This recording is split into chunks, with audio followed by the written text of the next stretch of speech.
Oh, hello. Oh. Oh, hang on. Ah! Okay, I thought I was done with setting up, but apparently I was not. Hello, weary travelers, and welcome to the Come and Go Tavern. My name is Sheela Ornthalis, and I'll be your hostess this afternoon. Today's kitchen special is endless garlic bread, and it looks like Emily is currently available for a full service package, if you know what I mean. But if you see anything or anyone else on the menu that you're interested in, just let me know and we'll see what we can do. I will say we've also refreshed our menu of redeemables. So if you go down there just below the chat and check out what you can redeem points for, there are a whole bunch of new things that you can absolutely try out. Some of them are essentially just putting stuff that I previously could do at my own leisure in your control. Others are completely new things. So if you get the chance, check them out, give them a try, and let me know what you think. Today will be my 42nd Final Fantasy XIV stream, and Rods at Han is on fire. Oops. A couple times ago we killed Van Daniel, and that has led to some... they weren't unforeseen consequences. They were consequences we hoped we were avoiding, and oops, here we are anyway. We did not know that the apocalypse was going to start. At least, we hoped it would. But start it has, and it all seems to be born from and lead to despair. As is a very common trope in like Square Enix RPG productions. Sadness and despair are what lead to the end of days. And looking around at the real world, there's a little bit of truth to that, I suppose. But in any case, that's not what we're here to talk about today. So let's see if we can become the hero of hope that people need. As always, I will be available for comments, questions, and concerns about the tavern. So don't be afraid to fill the chat with discussion, because I always love regular old conversation as well. And without much further ado, let's get to it.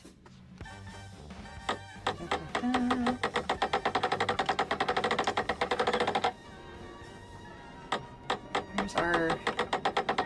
Where are we going here? Oh, I should probably activate this Chocobo Keep.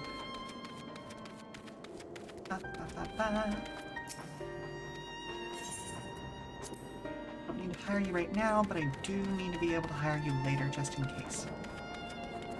Up. Up. I probably could have talked to him from like way further back, but oh well.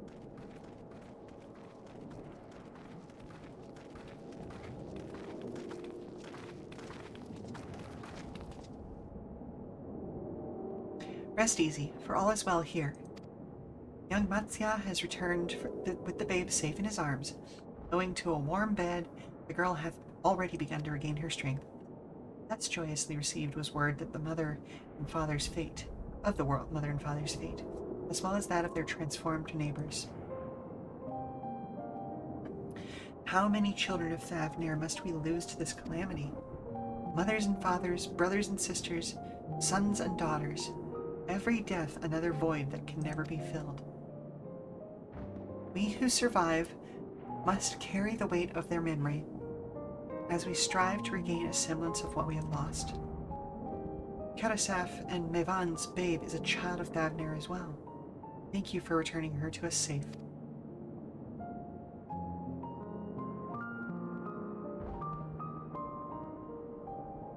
O most great and merciful worm, I have not the words to express my gratitude.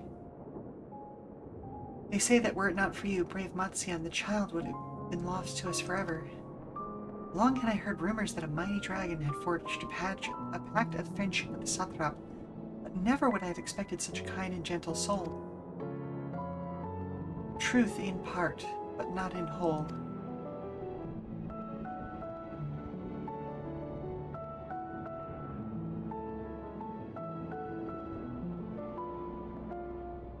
I am Vertra, and for years uncounted has this isle served as mine abode. An isle I have ruled over as satrap, with Ahewan as my loyal servant. Are my ears to be believed? You were the true satrap all along?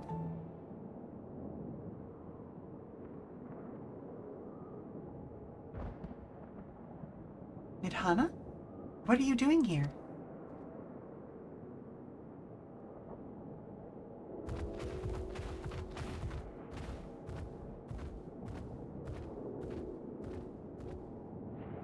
I heard from the Radiant that you had gone to help the people of Palaka's stand in their time of need. And so I and several of my colleagues from the Great Work came to offer our services. The alchemists had already brewed up some potions for Mavon's daughter. But enough about us. You and your role are a far greater enigma. If you were the true Satrap all along, could it be that Shan was created to serve as your emissary? Thou didst suspect the boy was but a simulacrum? A rumor has circulated for many years around the High Crucible that our most skilled alchemists were once commissioned by the Satrap's family in secret to fashion a mammoth indistinguishable from a living boy. Looking at Varshan with that knowledge, I simply put two and two together. I was not alone in drawing this conclusion, but, like me, they no doubt recognized that the Satrap was using the simulacrum to work more closely with his people, and decided not to press the issue. They always assumed one of Ahalan's associates was manipulating it from afar. The truth is indeed far more surprising. It is an honor to meet you in the flesh, Master Vitra. Pray allow me to express my gratitude. If you had not believed in and given us your scales, I do not know where we would be. Thank you, from the bottom of my heart. 'Twas thou and thy fellow alchemists that fashioned the means to unmake the towers. You were the saviors not only of Radzat Han, but the star. Far too kind you are, Master Vitra. But the star yet wants for salvation. Once more will my colleagues and I commit the knowledge and resources at our disposal to the mission of aiding the people in their darkest hour. 'Twould seem this place is in good hands. I would return to see how Radzat Han fares. What will you do, Scions? I worry for the survivors we met at Perusa. Shall we pay them a visit before making our way back? In that case, might I ask you a favor? Nothing too burdensome, I promise. This way.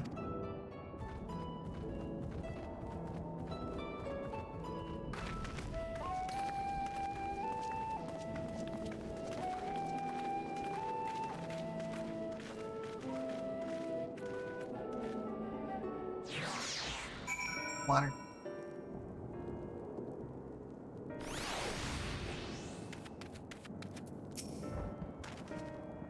Needs to simmer just a bit longer, I'd say.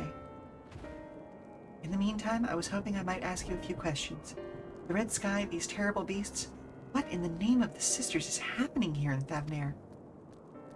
Well, it's a lot, but despair, sadness. Oh my, that's rather a lot to take in.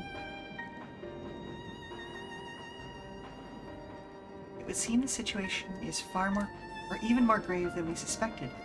Thank you, my friend. My colleagues and I will use your knowledge to see if we can further our own research. And with that, here we are. A pot of piping hot chai, brewed from my own secret recipe of spices and tea leaves, together with hearty helpings of rich milk and purest sugar.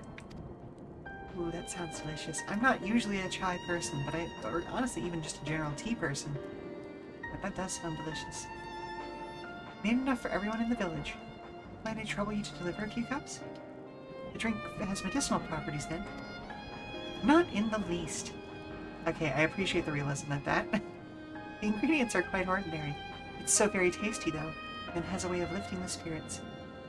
The spicy aroma and distinctive sweetness of chai is a simple, everyday pleasure on our island. Sometimes the best medicine is the simplest. A lovely sentiment, Nidhana. By all means, allow us to assist.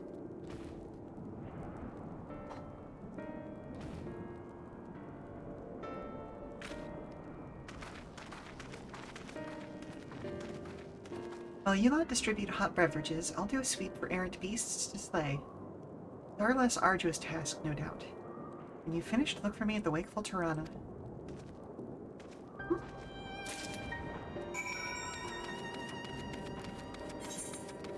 Let's see. Anybody in here? Nope. At least nobody who needs tea.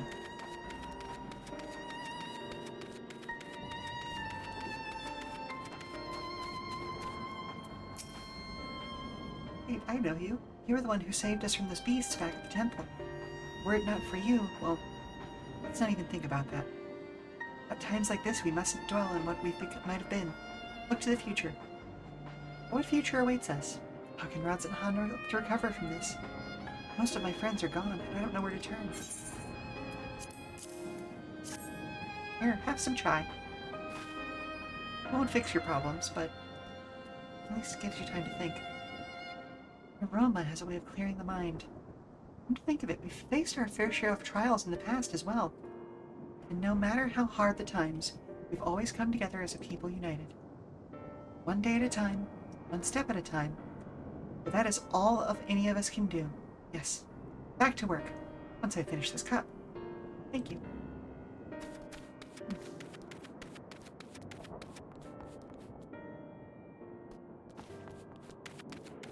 Nobody in here desperate for chai.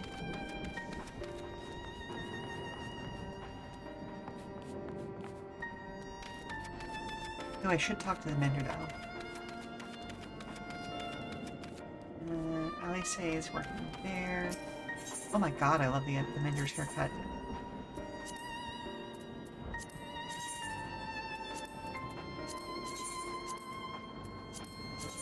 I've been working on Scholar and Summoner primarily, but I did spend some time working through Pugilist as well yesterday. So I need to make sure that all my stuff was repaired. Look at them all, lazing about, knowing full well the beasts might strike again at any moment.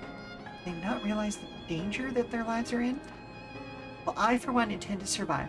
I am too young to die. Yes, I'll leave this island behind if I must. But where would I go? Is anywhere safe these days? Have some chai to think it over.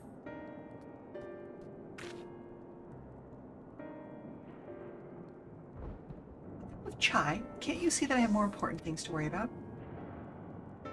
Oh, no, you're right. It is precisely in times like these that we must strive to remain calm and steady. I do believe I'll visit the Elder and see what needs to be done. If there's any way I can aid my village and my friends, we'll do it.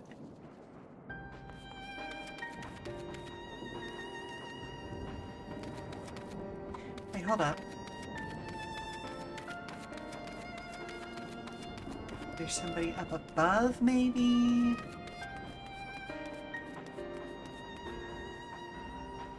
Anybody?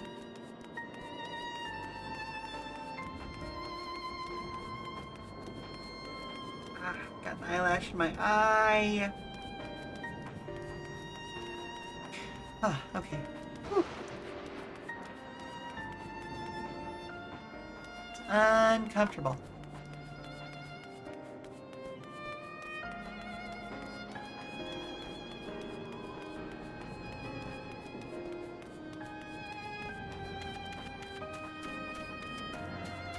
Ah!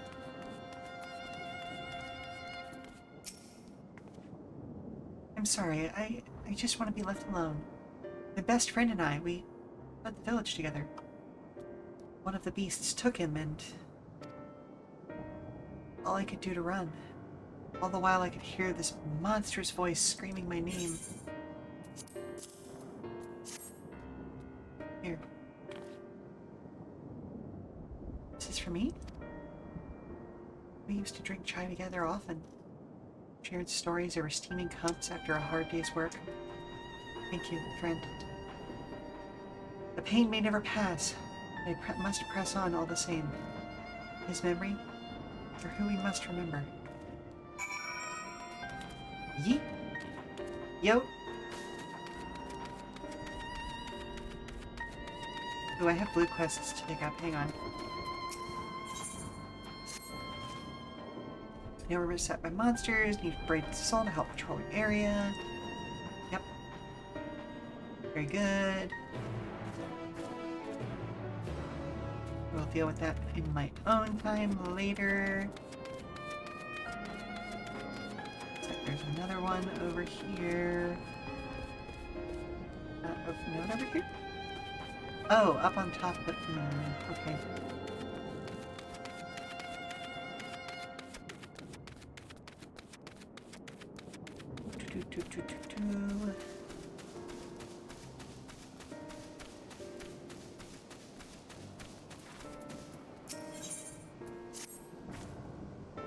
Good luck!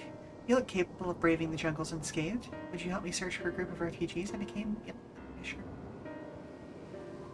Chaos followed around us, fled in the direction of the Agama Temple, along with a few others. There, one of those terrible beasts fell upon. Oof. Okay, well, I don't know how many of them are still alive, buddy.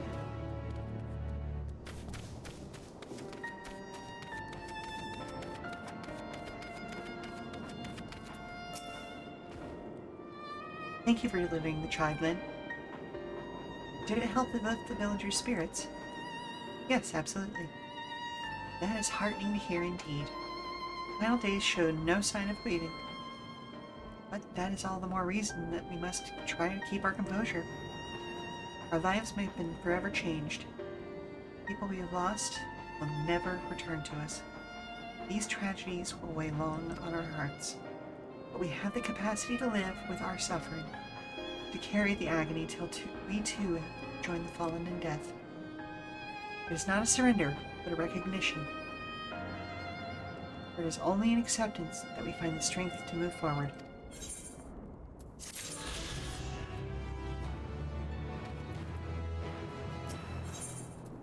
Matsuya is eyeing you as if there was something he wants to say. As you have finished your deliveries, might I talk with you for a moment? I was curious to know what has become of Maevan and Karasov's remains. We left them in situ near the temple. Oh, thank you, my friend. Surely they will be able to rest peacefully by each other's side. I and the people of Palaka's stand will perform the rites as soon as we are able. As for the child, it will not be easier for her growing up without her parents. I promise to do what I can. Once she's able to eat solid food, the fish I catch will help nourish her. Buddy. Oh, she's gonna have the best uncle growing up. Once we finish delivering the chai, I do believe everyone has a piping hot cup. I can almost believe there's a magic at work. Tension fades with every sip. I must pray that Palaka's stand has seen the last of those transformations. At least for now. We are still at risk, as every village in Thavnir, like as not. Still, I trust we can leave this place in the care of our friends from the Radiant and the High Crucible. Shall we return to Radz-at-Han? By all means, do not let us keep you further. There are still many who have need of your wisdom and strength to deliver them from this terrible calamity. I will do what I can as well. I'll bring rations and supplies from Akyali. We have plenty to spare. Let us find Estinian and be on our way. Where did he wander off to again? Huh? The wakeful Tirana? Near the bridge to Radz-at-Han, if I recall. Very well then. And now we get to ride overland.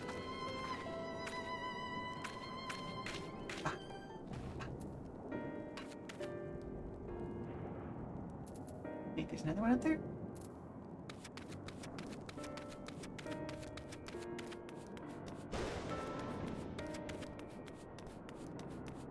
Ooh, the temptation. I see private messages. I need something. I'm just saying hi.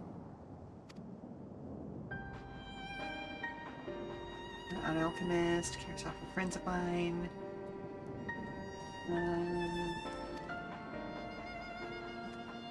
Oh no, I'll take her as your own, you will. Raising her away from her home, and yet to wed, my duties consume too much of my time. I can scarce focus on my own care. She deserves love equal to what her parents gave her, finding someone more suitable.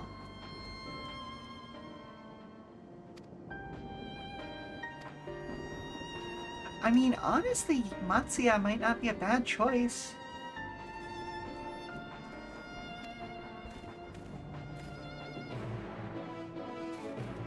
But that is something for us to worry about later. Still can't fly, but, you know, it's better than moving super slowly.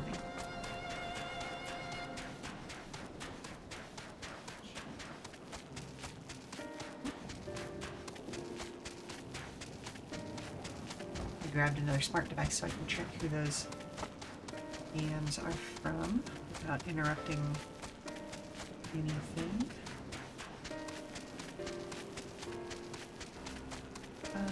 Oops.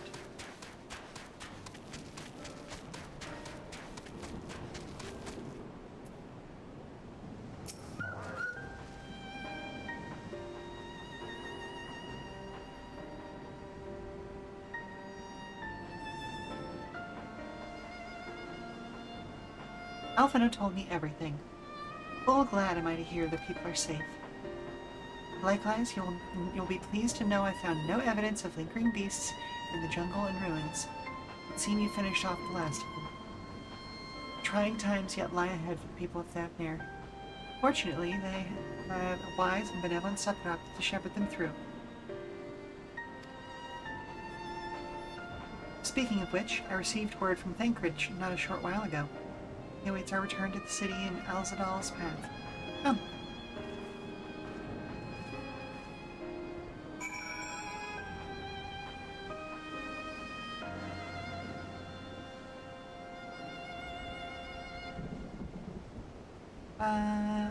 There we go.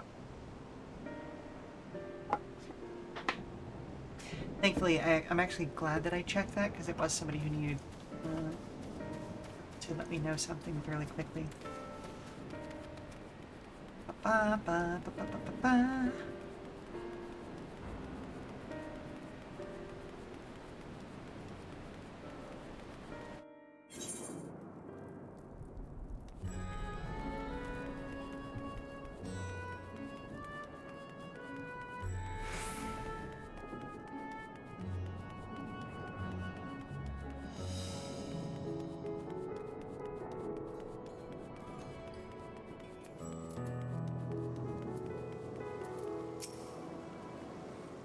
It is good to see you safe. Given the skies, 'tis all too easy to fear the worst. I am pleased to report that we've succeeded in quelling the threat here in the city. The beasts have all been felled, and the citizens are safe for now. I've also heard from the Radiant that an important proclamation will be made in the city square, though they say no more than that. Have any idea what this is about? No, not really. So Vertra has... Oh, well, yeah, cool. Okay, I do have an idea what it's about. Vertra is finally coming out from behind the curtain. I suppose we too should hear what he has to say. Negaduta then. But before that, it would appear that the word of the assembly has not yet reached all the citizens. Anyone along the way seems to be unaware, we'd best enlighten them. Okay, so they want us to explore the city again. See how things have changed.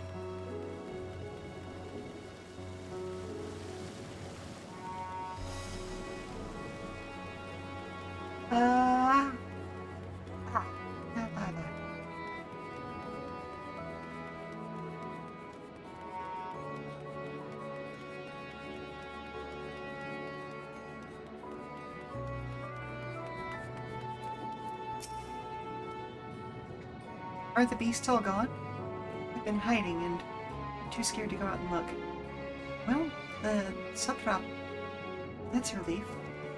Thought one of those beasts was going to eat me. Wonder where Varshan is. He's the slowest runner. He got away. He could be with the other people from the palace. Maybe I'll see him in the square.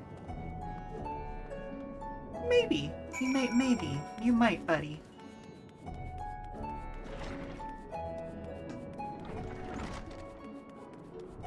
Oh, goodness, excuse me. Leave me be, please. I swear to you, my flesh tastes absolutely terrible.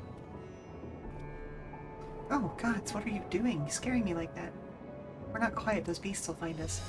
The beasts have actually been cleared out. The square, you say?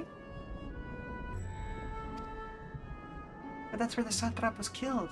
With my very eyes I saw him crushed in that creature's maw. So many lives lost. Such terrible carnage. You say there is someone else who would lead Radzahan in his stead? Wherever they are, if they say anything to sully the memory of our beloved satrap, I'll make them regret it. Valid. 100% valid.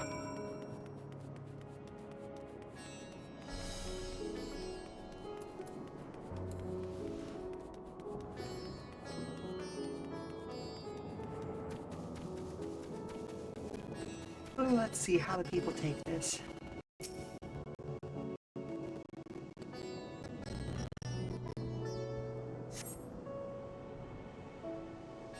And is this going to be a voiced one? I feel like this should be a voiced one.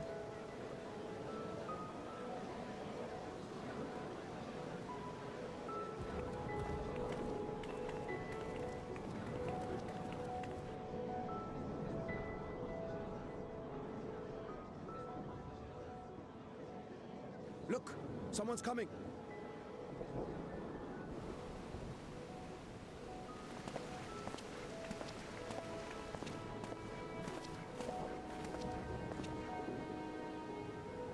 People of Razathan, it warms my heart to see so many brave, resilient souls before me. Today, I would share with you a great revelation. But before I do, I must make a humble request. Do not be alarmed, nor avert your eyes. See the one I unveil for who he is, and know that he means you no harm.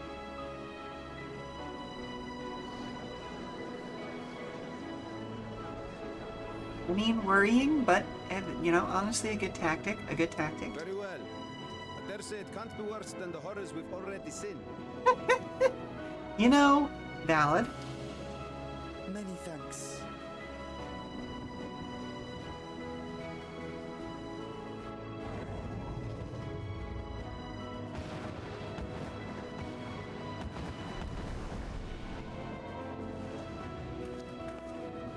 A dragon!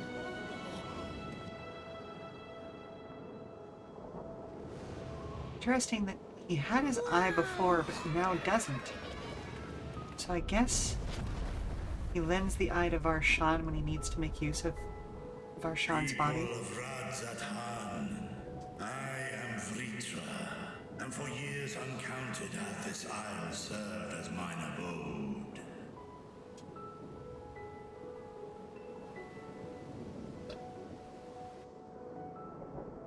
'Tis as the Satrap's ally I am known. Today, I would reveal the truth unto you.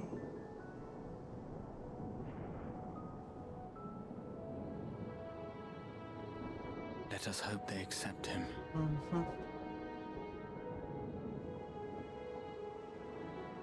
I think they will.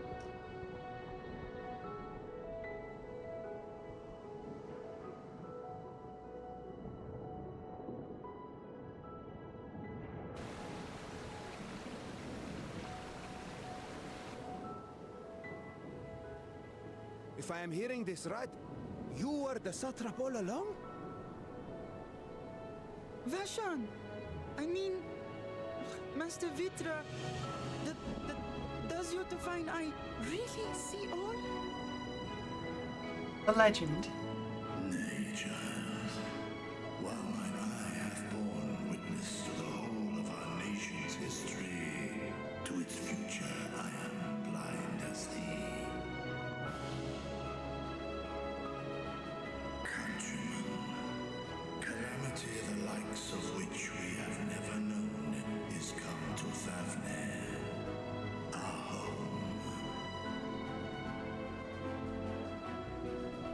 Friends and loved ones have been taken from us. I, too, have lost my closest confidant. Ahawan loved this land and served it with dignity till his dying breath.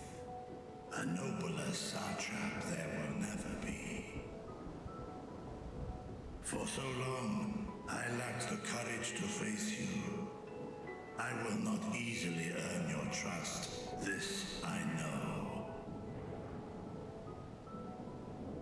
And yet, I cannot sit idly by and abandon Radzathan to her fate. A font of boundless vibrancy, this jewel of the ocean. Since time immemorial, hath she glittered with every color imaginable. To this dragon, slumbering in his dark lair. 'Twas a mesmerizing sight, and one that brought no end of joy to my heart. This calamity hath stolen too much from you already. Yet so long as you live, the light of Radzatan will never be extinguished. I pray you let me watch over it, over you, and lend me your strength, that we might face this trial and those to come as one. Here, here. I do not know you, dragon, but I thank you for speaking the truth to us. As divinities, both Manusha and Riga once joined together. So too do I believe that hand in hand, we can overcome this ordeal and welcome an era of peace.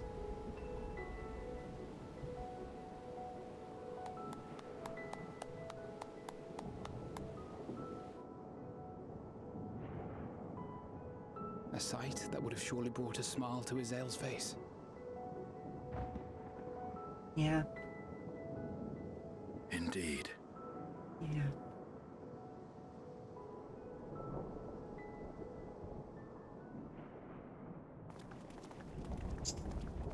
Hi there. What do y'all want? Excuse me, but I must speak with the Satrap at once. Father.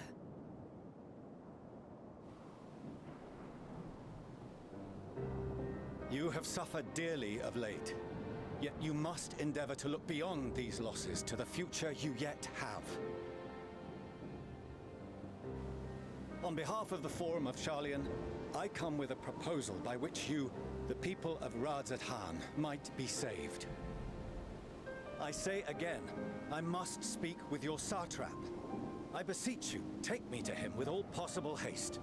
You're standing right in front of him, buddy. I am Satrap here.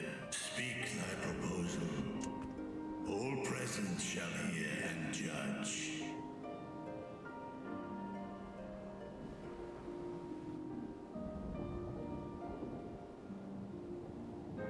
If I have given offense, then I apologize.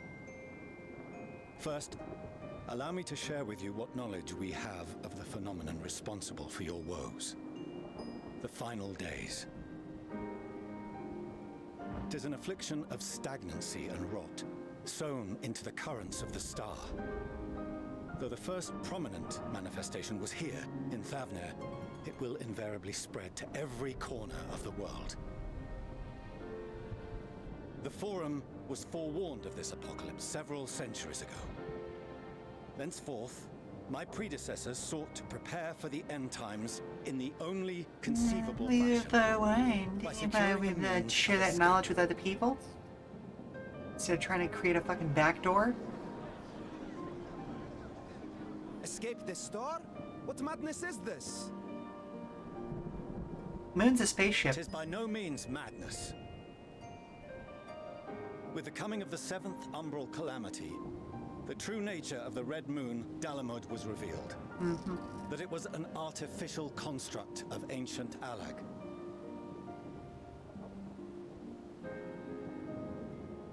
But what of the Silver Moon? This celestial satellite is yet another technological marvel fashioned and maintained by ancient allies. A ship that will sail the heavens and deliver our people from destruction. And by our people, I speak not only of Sharlayan. We mean to save every man, woman, and child it is within our power to save. I got the Including EP. you, our dear friends of Radzatan. Recent events necessitate adjustments be made, and quickly, but we can and will escort you safely to the moon. If you consent to it, maybe include that part. Long has thy forum been allies to Thavnir. I trust thou dost not extend this offer lightly. Yet I wonder, is this truly the way?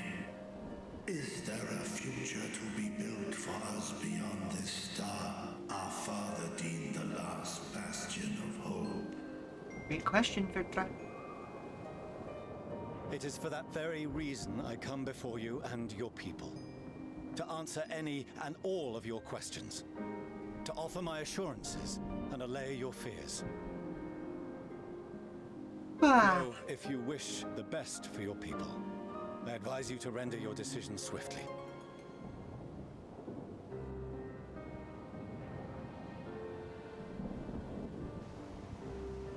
Show our friends to Megaduta.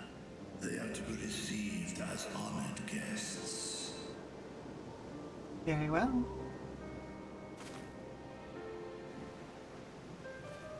Worry not.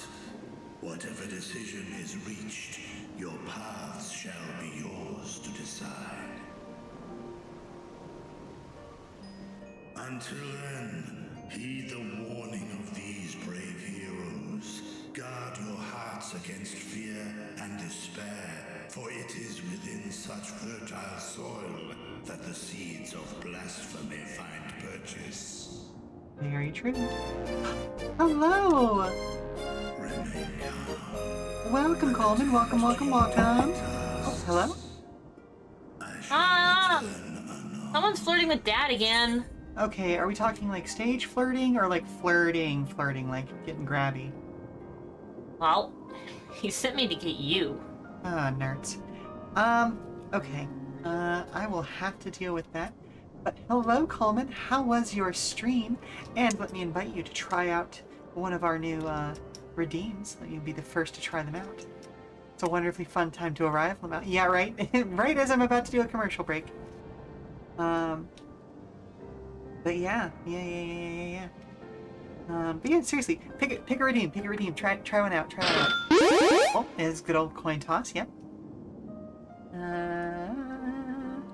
Yeah, I added like 8 new redeems. Presented by Zaya. I fucking hate Bowser, he's so good. Why though? Because God has cursed me for my hubris, and my work is never finished. That's true, especially if you've read any of my posts this last week. I have been buried in paperwork. Alright, so I'm going to go ahead and take us to a commercial break. We will be back in a couple of minutes. As always, stand up, stretch. You don't have to stick around. I know you just got off of your own fairly long stream. What was that, a 5-hour stream? 6-hour stream for you? Great paint work from what I was seeing, by the by. And all of that. We'll be back in about 5 minutes, so see you soon. Alright, so who is it who's getting grabby?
We are back, folks. Hang on just a second. Let me get the chat in a place where I can see it again. There we go. So, let's continue on. We'll do as you say, Master Vitra. We believe in you. Thank you very much. Thank you very much, everybody who is here and joined me from Coleman's stream. I hope you find today's Final Fantasy entertaining.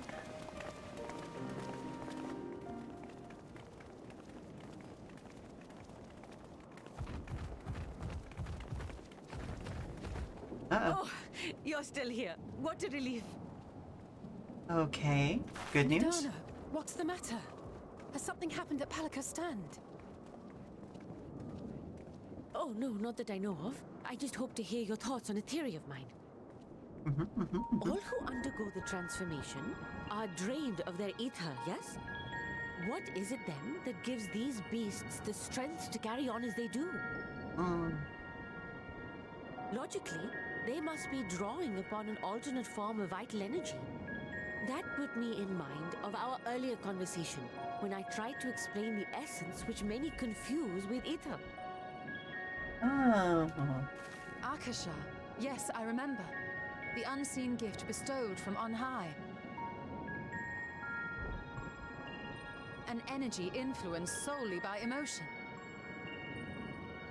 Which would be tied to the despair. Yes. In this instance, negative ones set Akasha into motion, thereby infusing the beasts with vitality. I posit this as the mechanism by which the beasts are born and sustained. Ah, do you still have that flower? Yeah, of course. Ugh. Oh shit. Well, I had that flower. If we accept that it once shone bright by drawing upon Akasha, influenced by the thoughts of those nearby, then fear, terror, despair, negative emotions so powerful as to suffocate it, permeated the air in this place. Oof. You must be very careful. The forces which drive the final days may be beyond our ability to perceive.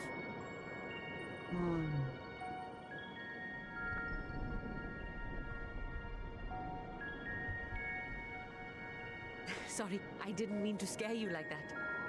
At any rate, I will continue my research into Akasha. Do temper your expectations, however. There are sadly few detailed studies upon which I may draw. Formulating a new theory as you have is itself no small feat. Very true. I wish you well in your endeavors, and pray you take care. Thank you. You stay safe as well, yes? Till next we meet. And we will meet again.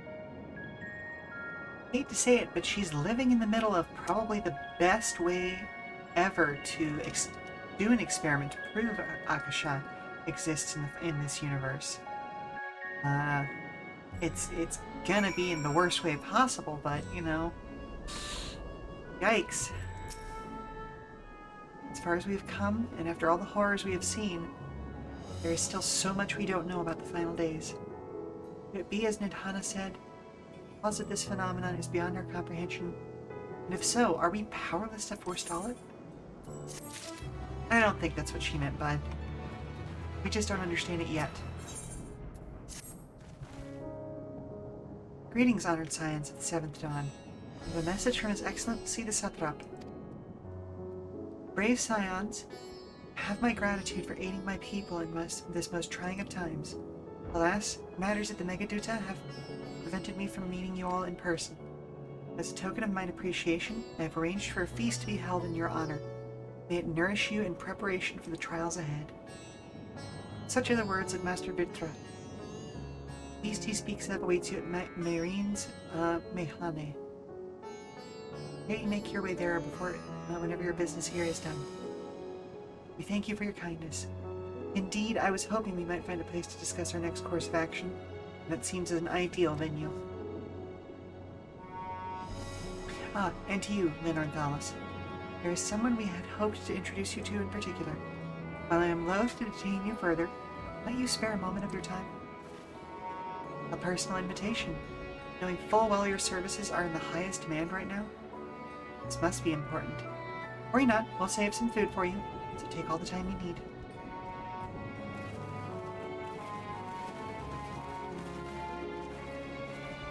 Thank you, friend.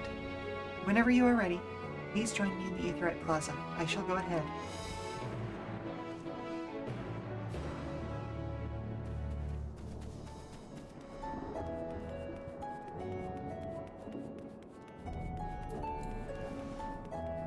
Oof. Lots of big things. I am so glad that Virtra is now officially a satrap. I understand where the, not duplicity, but the desire for secrecy came from before. But time for that is in the past. People will be more understanding these days. It's easier to rule in person than it is to rule from in the shadows.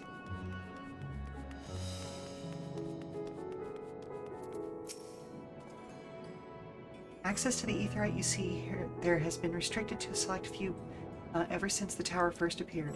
We sincerely apologize for the inconvenience. It was deemed too dangerous to prevent free movement of visitors at a time of emergency, a risk we could not take. In light of recent developments, however, the Satrap has decided that such restrictions would only hinder our efforts to combat the final days. As such, I would encourage you to attune to the Aetheryte before proceeding along the corridor. Thank you very much. I'll happily do so.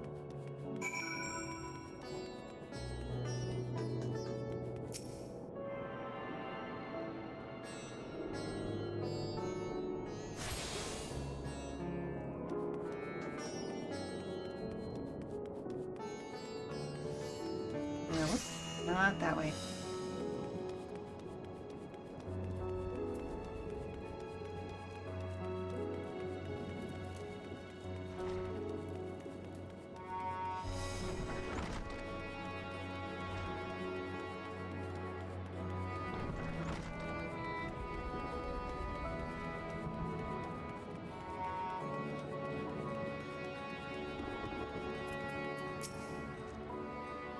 You must be wondering what this place is. You stand in the Hall of the Radiant Host, where our leadership oversees all Radz Ahan military operations. Sundrop, our destination, lies just ahead. Ooh. Did I get this one before? Okay, I did. What is that? How did I not get that one?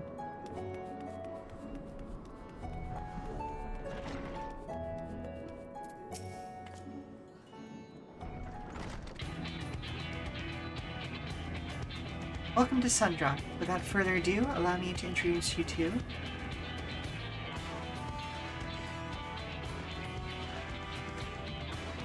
Oh, so you're the famous Lenore Thalas, eh? I knew it the moment you stepped through the door. You've the look of one who's walked through hell. Shoot about the fees. You are speaking to the Satrap's honored guest and a savior of our people. Can you not show a modicum of respect? What disrespect is there in paying a fellow warrior a compliment?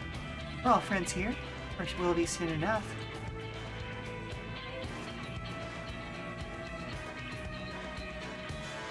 More formally, then, for the benefit of my countrymen, it is a pleasure to have you with us, O great champion of Eorzea, scion of the Seventh Dawn, warrior of light, and all-around good egg, I'm sure. Wanted to make sure I could get through the whole thing. Is this place? And why do y'all have such banger tunes? I hear you've been to Kugane, where you've seen all sorts of foreign embassies and whatnot. Well, we've got them here at Radz Han too. Other lands send delegates to oversee trade and diplomatic dealings. Then there are military matters to discuss, which is why all of these officers are stationed here in Sundrop. I imagine you're more than familiar with each of the nations they represent, yes? Let's see, we've got the Domans, representative from Doma.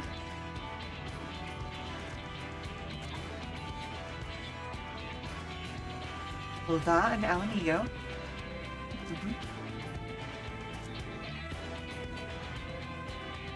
Limsa Laminsa.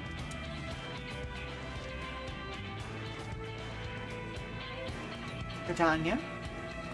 Hello. Welcome. And last, but never let it be said least, Ishgard. They're all the eyes and ears and mouths that bridge the distance between the Radz-at-Han and their respective homelands. We've used this brief respite to share the details of our plight with our overseas counterparts. And wouldn't you know it, all of their leaders requested a few words from you specifically. You're a woman in high demand, eh? And so, would you mind regaling us with your own account? Indulge us before you indulge yourself. Of course. So gave me goosebumps. That was a great moment.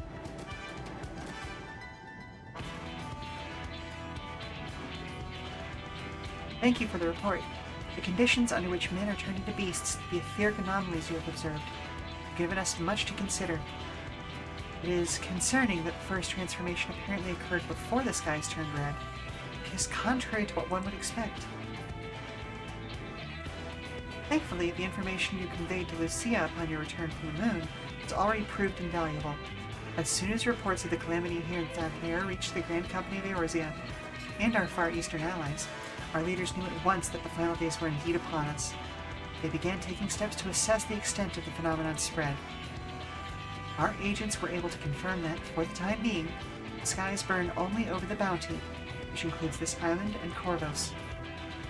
We haven't even been to Corvos yet. Alas, that is of little comfort. Aye. All throughout Allied lands, there have been reports of people transforming into hideous beasts. From what little we have learned, these incidents are similar in nature to that involving Merchant Khazal. As was the case here, the victims underwent the change prior to the heavens being set ablaze. So, while the burning skies have yet to manifest beyond the Bounty, the transformations do not appear to be subject to any similar restriction. If anyone anywhere overcome by despair can turn, then nowhere is safe. That's about the size of it. Speaking of which, we ought to give these creatures a name, don't you think? Here in Radz-at-Han, we've taken calling the first to change, which tend to be the biggest, blasphemies. As fitting a name as any. To ensure clarity in future communications, we will urge our comrades to adopt this terminology. Our leaders have taken measures to deal with the threat, to the best of our abilities. Yeah, that's fair. You can only do so much. Each nation has assembled their own group of elite soldiers to put down these so-called blasphemies and their spawn as and when they appear. At the same time, they are doing all in their power to put the people's minds at ease and prevent panic and fear from spreading. That said, brave souls with the strength and fortitude to fell these terrible fiends are not easily found. Just so, it is for that very reason that we turn to you. Pray lend us your strength and help us to slay the blasphemies that plague our holding lands. I'll do as much as I can. Now. You don't have to give your reply before dinner. Also mention that each blasphemy seems to possess wildly different characteristics. Works well against one may serve you poorly against another. So before you go rushing off to save everyone's day, a word with the delegates. They'll tell you what to expect. Oh, this is going to be the job quest stuff for this expansion. Very cool. And with that, I do believe our friend here has a feast to attend. Spare a thought for us while you're tucking into all that fine cuisine, eh? You've gained access to the role quests for Endwalker. Yep, there it is. A separate quest line and story is now available for tank, melee DPS, physical range DPS, magical DPS, and healer roles. To undertake these quests, yep.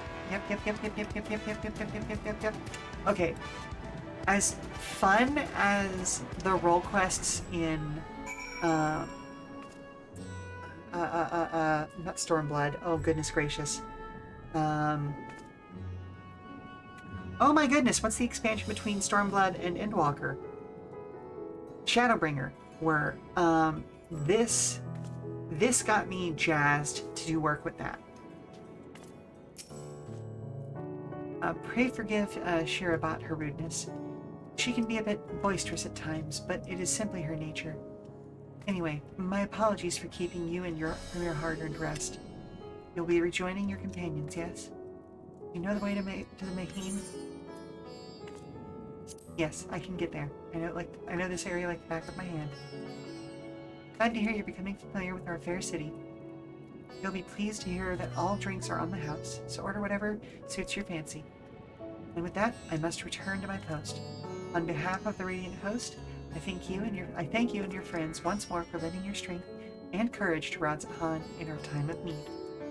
We shall endeavor to fight the good fight to the end. We might honor Ahwan's legacy and serve Master Vitra as well. My word that your efforts will not be in vain.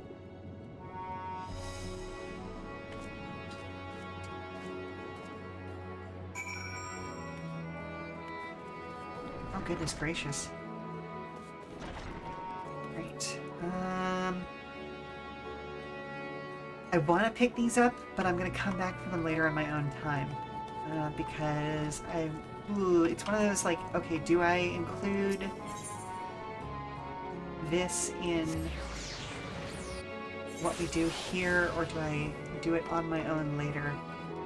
Honestly, unfortunately, I'm probably going to have to do them on my own later. Just because that way I'm not, like, dragging the story quest stuff out too terribly far, you know? Oh, beans, I've gone the wrong direction. I wanted to go over here to Hama. But apparently, it's an overworld, like a bridge sort of situation. I should have known that looking at the map, honestly.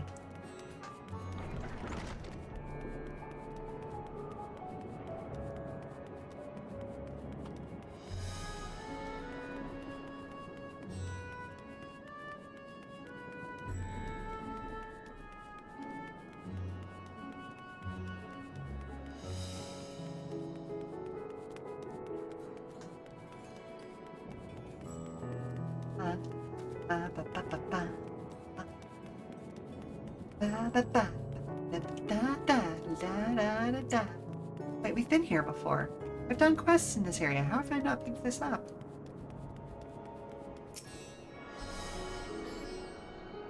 Wild.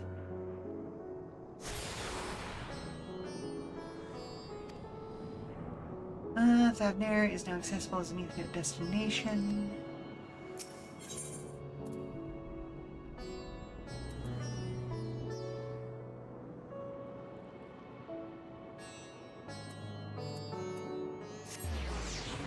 There we go.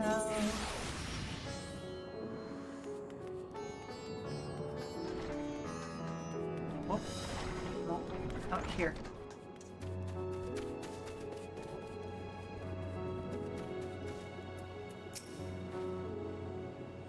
Welcome.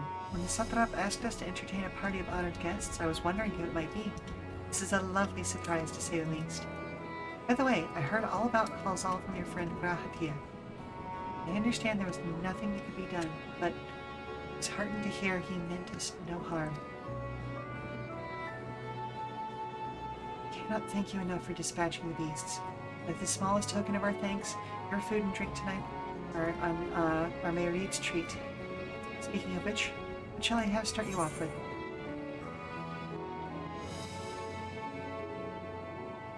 This piping hot mug of chai, please. As you wish. Pray join your friends, and I'll bring you your drink.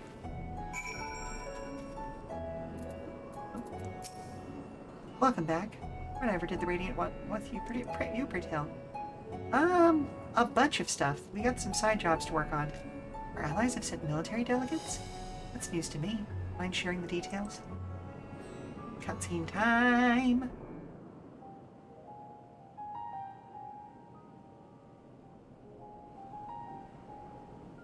So blasphemies now plague all the realm. Mm-hmm. It will only get worse if what Father said is true. As it did in Amarot. Yeah. If that's our model, then shouldn't we expect the effects to grow more severe as it feeds off its own spread? Yes, indeedy. As if people transforming into those monstrosities wasn't bad enough. If the flora and fauna, if the land itself turned against us. No one would survive.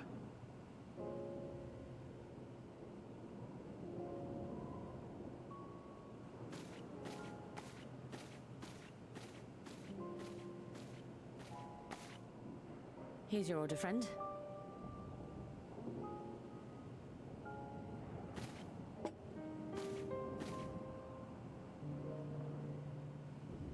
May you find comfort in these dark times.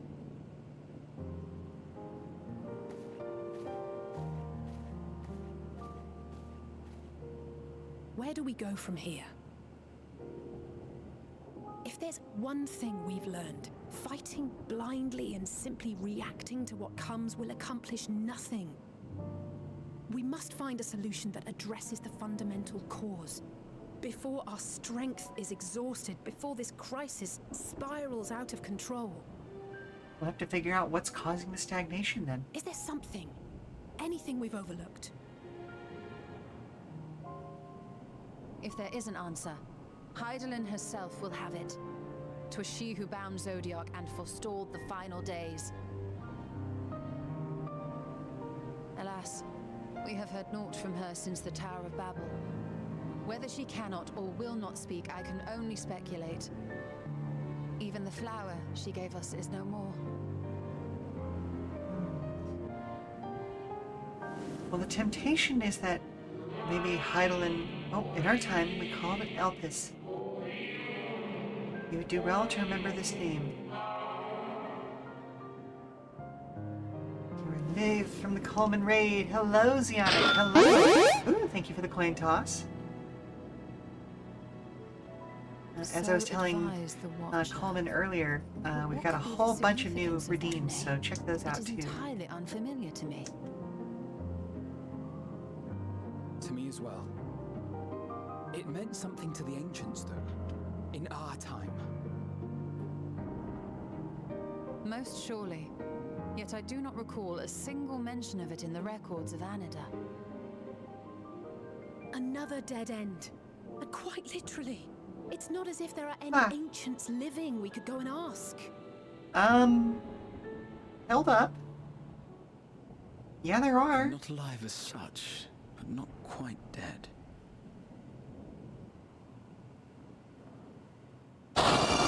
Presented by Zaya. God, Guy is awful, but he's such a good writer and a good character. Elidibus. I sealed him in the White Horus site of the Crystal Tower back on the first. Contained within that reservoir of ether that maintains it, ether that is returned little by little to the sea. Naught may remain of his soul. However, if part of it lingers, we might be able to speak with him there. I know we can no longer make that journey, but you, my friend, still can. Very cool. But yeah, no, Thouser is hands down one of my favorite writer designs, and he's so fucking extra. I love him, and I love to hate him. Because, oh my god, what a problem causer. What will you say? It's worth a try. An opportunity to look in on the others as well. I'm gonna go with it would be an opportunity to look in on the others as well. Thank you, my friend. That would mean much to me. I want to know if what's happening here is affecting what's going on there. That much more reason to keep fighting the good fight. That said, the odds are not in our favor, to say the least. Which is why we're fortunate to have Urianger up there on the moon, working hard to make all the necessary preparations for our departure, should it come to it. And why we have nothing to lose by staying the course till the last instant.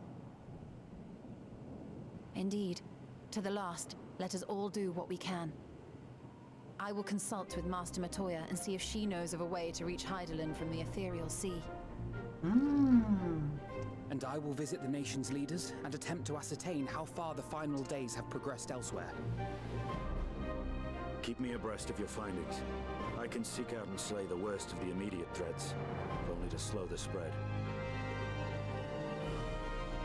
Unease, terror, despair.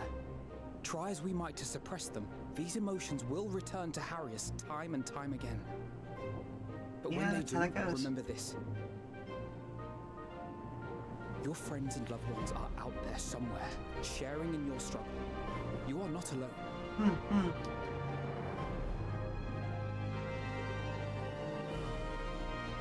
So ends the brief respite before the next revelation. This expansion has felt very episodic in a great way. So much left for you to see. But also, fuck you, Xenos. Where beginning ends and end begins.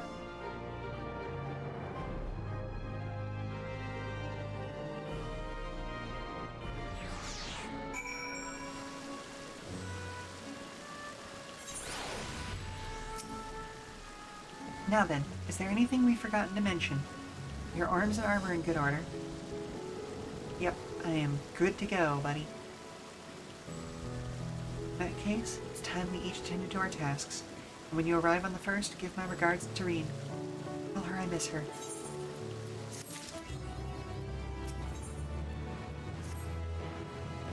Take this then, my spirit vessel. Ooh. Empty now, of course, but it should allow you to operate the tower's systems in the umbilicus. If even the smallest fragment of Elidibus's essence remains, it should be possible to locate it. As for access to the umbilicus, pray seek out Lena for assistance. Chances are she still stands watch at the Extensor Gate. Should she or anyone else ask after me, tell them living my life to the fullest. I'm happy, hardships and all. Oh, we'd best be on our respective ways. God's willing. We will see each other again ere long.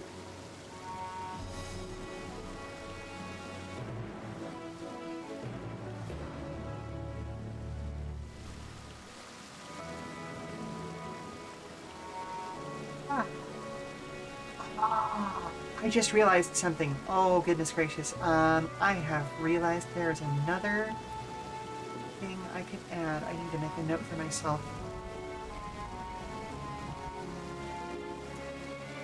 Let's see. Got that one working.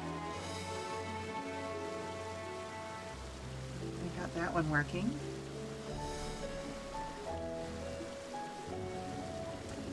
So if you're in my Discord, you have seen the great work that Captain Comic Geek has done on making kind of a Gabo Sentai squad. And I just realized that I could absolutely do a short, like 5-minute routine to turn myself into kind of a PNG from that.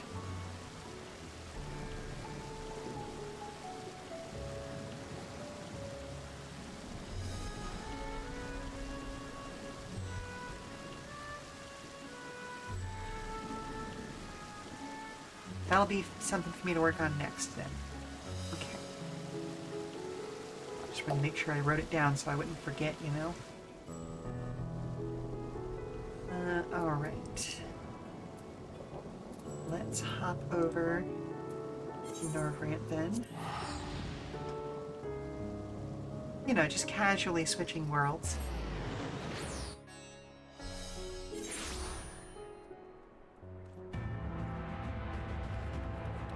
Oh.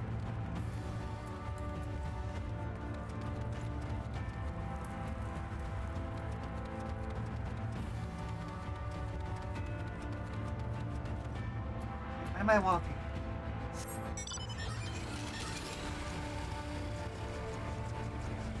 I don't think I've used this one on Steam yet, but Tiny Blimp! Tiny Blimp.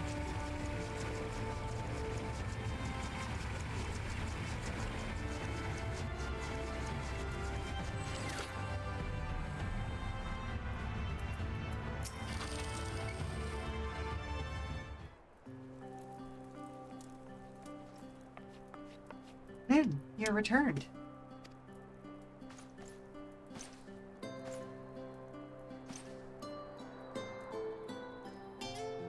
Have you been well?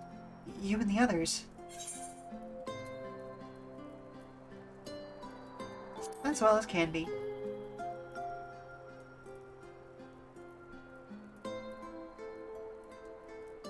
Oh, glad am I to hear that. Trust my lord is enjoying himself. Oh, very much so.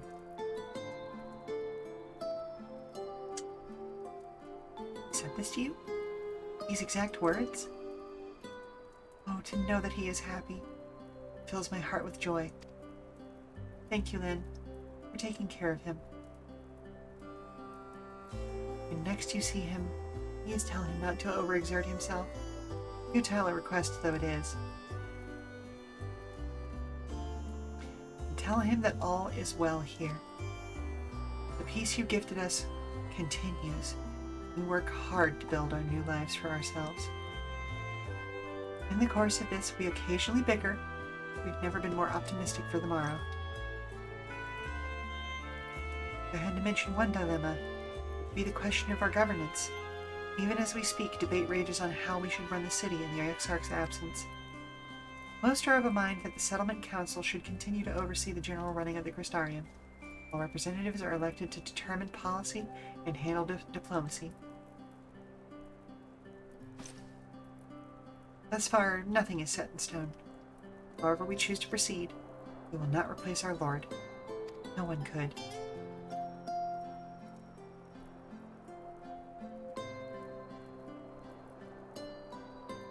Have we recently observed any unusual phenomenon?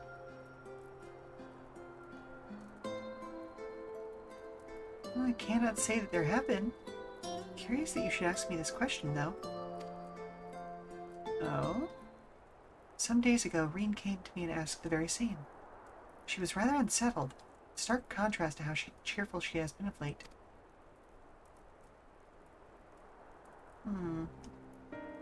Reen has been dedicating herself to the restoration of the empty, you see. Though it will take many long years, the goal seems to have given her a newfound sense of purpose and fulfillment. So when I saw her in a state of such worry, I couldn't help but feel worried in turn, especially since she wouldn't tell me what troubled her. I dare say she would be more willing to confide in you. May I ask you to broach the subject with her? Of course.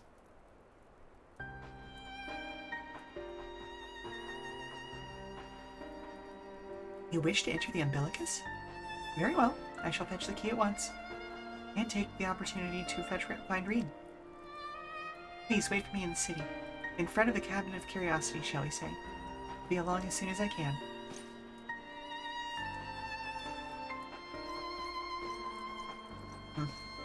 I am doing a better job of hydrating myself.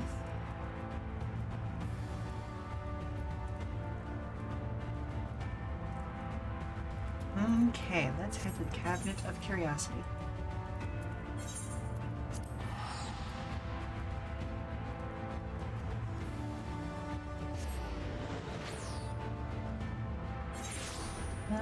While I'm here, let me check something real quick. I think I've got everything I need for Scholar up through this expansion. Yep. And what about Summoner?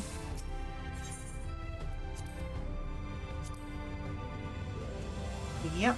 Okay, so I can switch to buying stuff for my next class then. Just wanted to double check that real quick, you know? Since I was here. Ethernet, please.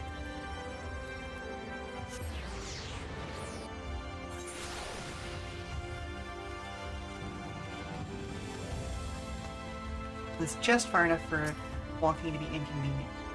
Ooh. The following event cannot be skipped. I wish to cancel any pending duty finder registrations. Yeah, we'll go for it.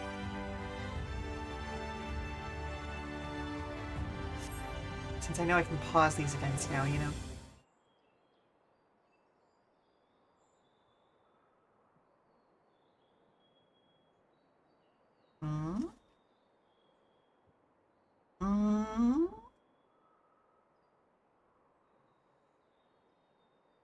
Do my old eyes deceive? Is that truly Lynn? Hello! It is! How glad am I to see you hale and whole, my friend. What a wonderful surprise it is to have you back with us, and at this most opportune time. In case you haven't heard, we're planning to produce a tome chronicling events from the Flood to the Knight's return. For this project, we intend to draw upon records kept by the world's peoples. Historical and contemporary first-hand accounts will be the centerpiece of the tome, but yours would be one to crown them all. You've been asked to contribute a chapter on the soul, a subject that is key to understanding much of your endeavors. In the course of developing the spirit vessel, I gained valuable insights into the travel beyond the rift, knowledge that will allow me to attest to your excellence and deeds, and existence and deeds, excuse me. There is no end to the questions I would ask you, but if you could indulge me just one for now. In your quest to restore the light, you faced many a formidable foe. Among them, who offered you the greatest struggle?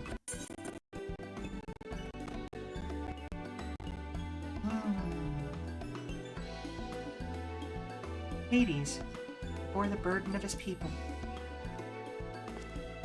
He sought to resurrect his ancient brethren. He was the final obstacle in your quest to restore the night. Your battle in the depths of the Tempest is the stuff of epics. Yet compelling as it is, I worry that mere words wouldn't do justice to that fateful confrontation. Not that we would think to omit it entirely, of course. No, at the very least, we will impress upon readers that it was the climax of your hero's journey. I know you'd love to talk her ear off, Marin. We really should be on our way.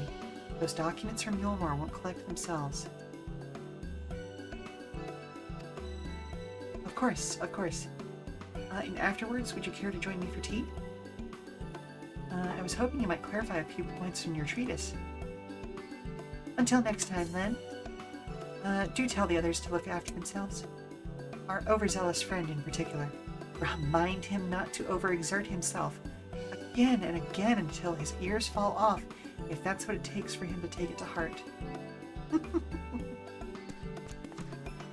He's got a new outfit and I love that. I should say they.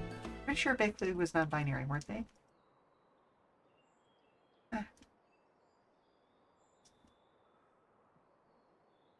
Is that the Warrior of Darkness? Hey, kiddos. It's her, it's really her. What are you doing here? If you're going to battle, I can give you some medicine. I made it myself. Best not, Ricci. You can only give her a stomachache. We've come here to see Marin. Take his advice. One of the guard finally agreed to teach us how to fight, but first we need to choose a fighting style. While I know that I want to be a mage, our kill isn't sure. Magic isn't really my thing, so I was thinking of taking up the axe. Or the sword. Or maybe the bow? They all seem alright.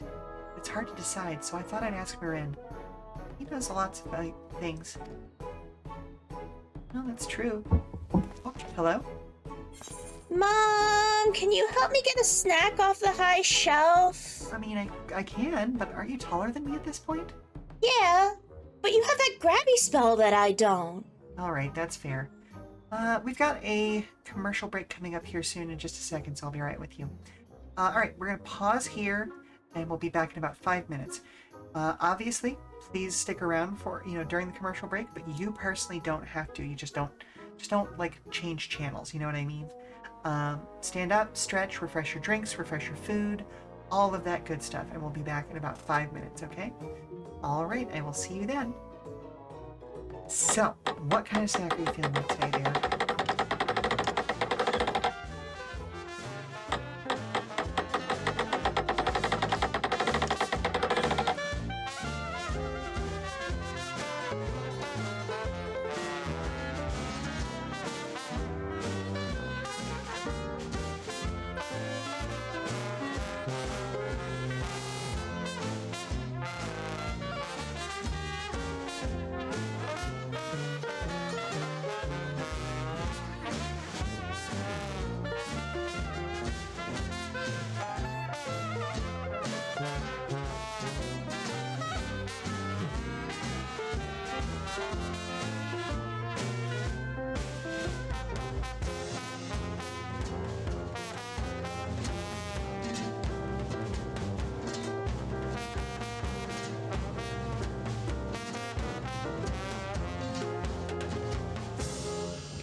The St. Louis Blues.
Okay, we are back. I think we're back. Yes, we're back.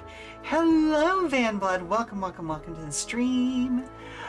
We had a bit of an issue while I was away.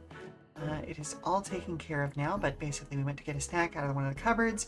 There was a sack of flour leaned up against said box of snacks, and I needed to do some extra cleanup, so I apologize for that break taking a little bit longer than planned. But yeah, welcome, Vanblood. I think I mentioned it the last time you were here, but we've got I've been working on some new redeems and all that sort of fun stuff. So definitely give those a try if you would like. But there's a bunch of new like audio clips and new animations, all that sort of fun stuff. But yeah, let's continue with our MSQ journey, shall we? Oh, actual size. Ooh. Why don't you have the Warrior of Darkness choose for you? What do you think suits our kill best? Axe, sword, or bow? For smiting your opponent, the axe. Check out the axe, you could be just like Ardbert, the Warrior of Light. I love that tale. Let's borrow that book today. It's really popular, though. Thank you very much for the coin toss.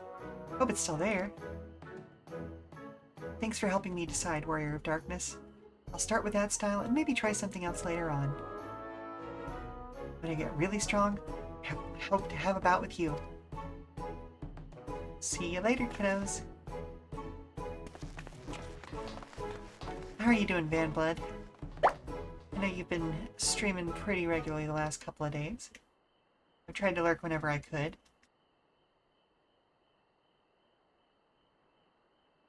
Yeah, life has been a busy recently for me. So, yeah. Such fun she's having, basking in the adoration of musty old bookworms and wide-eyed younglings. But does she spare a thought for me? Of course not.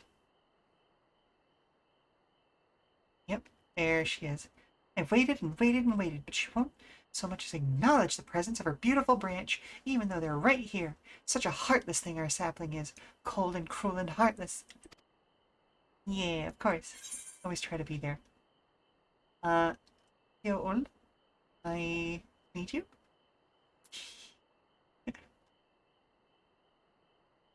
Oh, faithful Theoul, loveliest of branches, how I've missed you. If you truly missed me, you would have cried for me at the top of your lungs the instant you arrived. To make up for it, you will have to call with twice the passion next time. Though for there to be a next time, you've a few more struggles to overcome. So, my adorable sapling, the world is on the verge of destruction, is it? How do I know this? Joined as we are, spying on you is as simple as sliding down the back of a rainbow. Would that I could aid you in your quest, but the fate we Fae folk is bound to that of the star. Whither it goes, so too do we follow. Such is our way. Most I could do for you is spare you the pain by gifting you the sweetest of eternal dreams. If escape's not to your liking, then you must struggle with your fellow mortals. Yeah. But here are the ones we were waiting for. Wonder what manner of conclusion awaits at Tale's end. CFEO.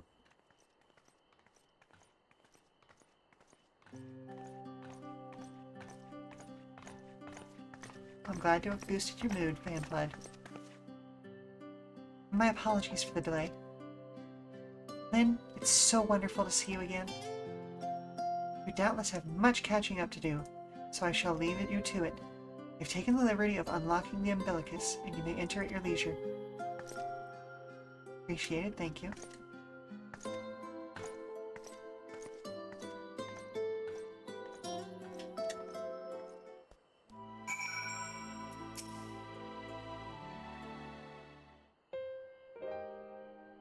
Relieved to hear that everyone is well. This feeling like a pit in my stomach. I was afraid that something might have happened. Well, I mean, a lot has happened. Maybe I'm overthinking things, but it's just that...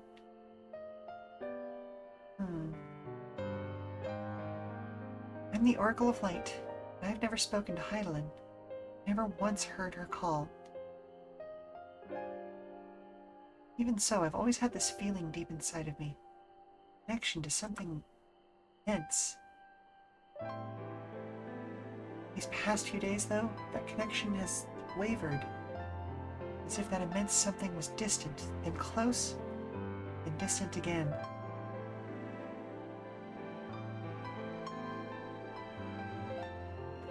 And then the other night, I was jolted awake by the feeling it had been completely severed.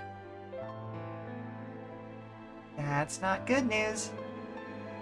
Wanting some fresh air, I went to open the window, and to my horror, the sky was ablaze, during the star shower.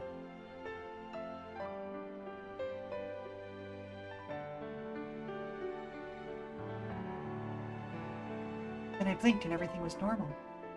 The next day, no one said a thing. No one else had seen what I had seen. Okay, so you saw a vision of the end, then. As far as I could tell, nothing was out of the ordinary. I began to wonder if it was a fragment of a half-remembered dream. Thank you very much!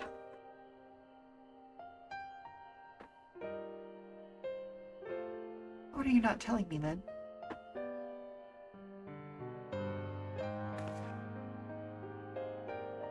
You have to know, please.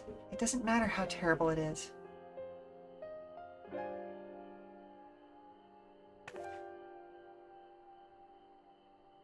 Well, the world is kind of coming to an end.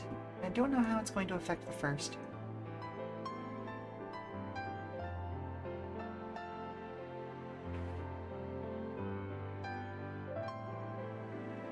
Wasn't my imagination then. The doom we witnessed in Amarat has come again. Yep. Can't believe it.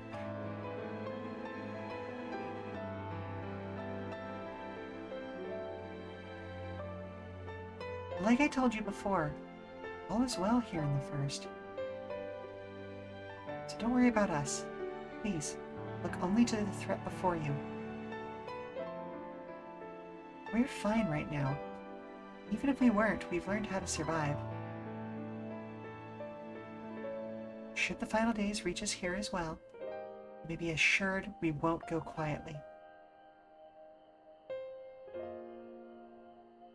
Well, I mean, I'm happy for that, but it's kind of grim. No, we'll hold on until you can find a way to save all our worlds. So long as you continue your fight, so too will we, united in purpose beneath a blazing sky. Very well then.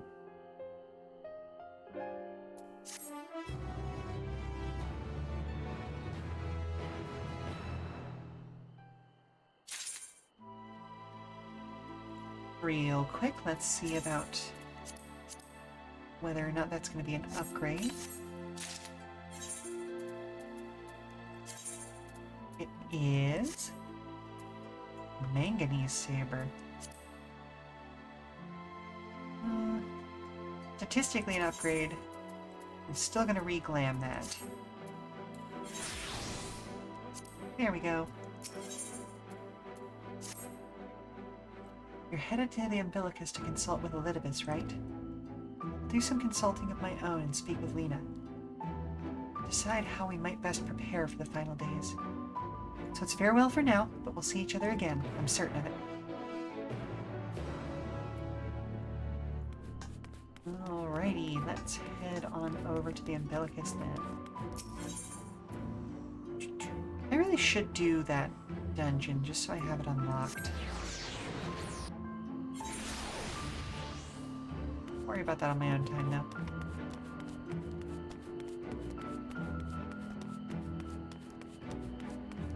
Oh, I am glad that I upgraded my processor because this area was making my computer chug a month or so ago. Well, I guess it would have been longer than a month, a couple months ago. It was during the beginning part of the year. Ah, Mistress Lin, welcome back. The captain has told me all. Give the word and I will show you to the ocular. Yes, please.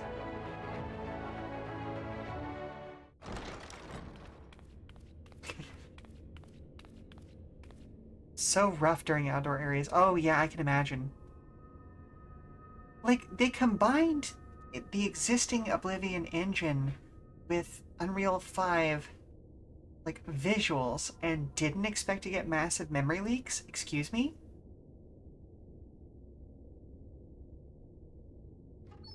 But that's neither here nor there.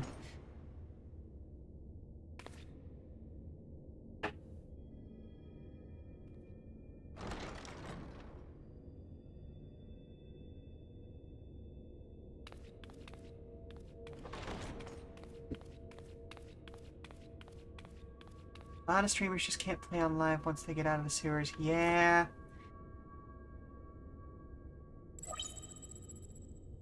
The Lala strut is so powerful. It really is. Authentication complete. Please state your business. Listen, when you are tiny, you gotta move as best you can to keep up with the talls, alright? Acknowledged. Reinitializing Circus Tower systems. Searching for Elidibus entity. Nice little vocal twist there.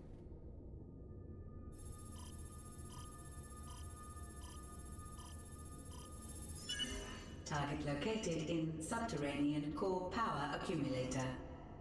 Make them hug your leg and stow away. I mean, you know, fair. I am a fan of the old backpack method. My friends. Like, if we really need Boogie, yeah, I'm not running. I'm not gonna slow everyone down, you know?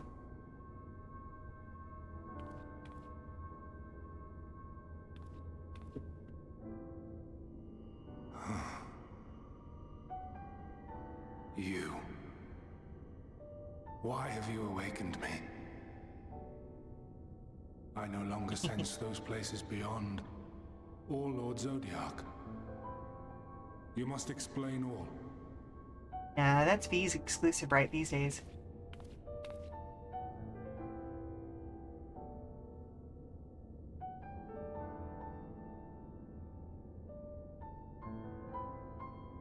Explain, explain, explain, explain, explain, explain. So, he is fallen, and my brethren's souls returned to the star.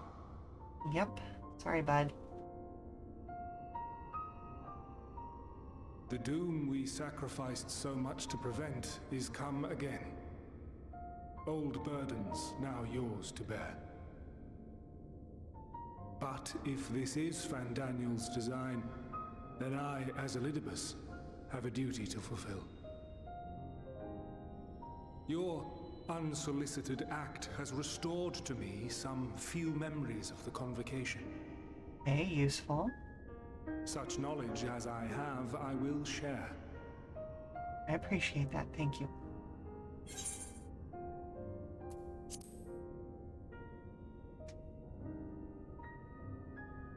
I do this not for you. I merely perform my duty, as I know that. have ever done. I know that, Elidibus. Where to begin? Ah, the end. Your understanding of what caused the final days is consistent with our own. The decay first took root where the currents were weakest. Yes, a conclusion drawn by him, Fandaniel.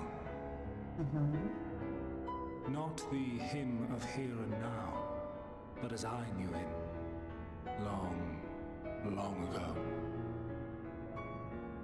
Having shed light upon the phenomenon, he dedicated himself to devising a countermeasure. Were it not for his knowledge of the Celestial, we would never have made the connection, and thence forestalled the final days. And though he inherited that noble soul, how different this last incarnation. So consumed by self-loathing and hate. What people get sometimes. Elpis. Yes, the name is familiar to me. Yet I know it not as a flower, but a place. Interesting. A testing facility for determining which of our creations were fit to be released into the world. Many worked there, and before joining the convocation and assuming the title of Fandaniel, he was their chief. Ah. He was Hermes.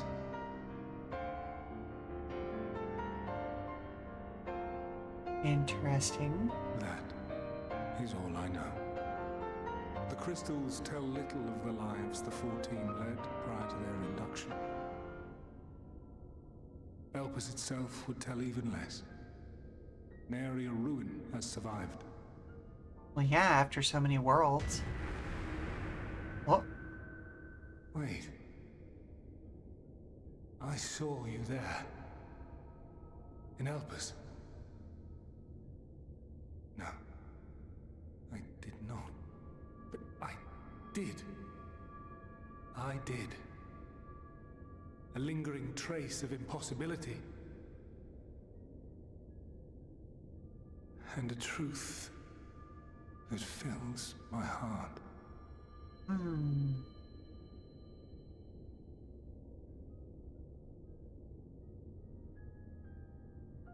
My memories remain clouded, I fear. However, they have revealed to me one possible course. You must travel to Elpis, to the time when Hermes served as its chief. Interesting. In glimpsing the Exarch's memories, not only did I make his summoning magic mine own, I also mastered the workings of this tower, which, having absorbed my empowered essence, now harbors an abundance of energy.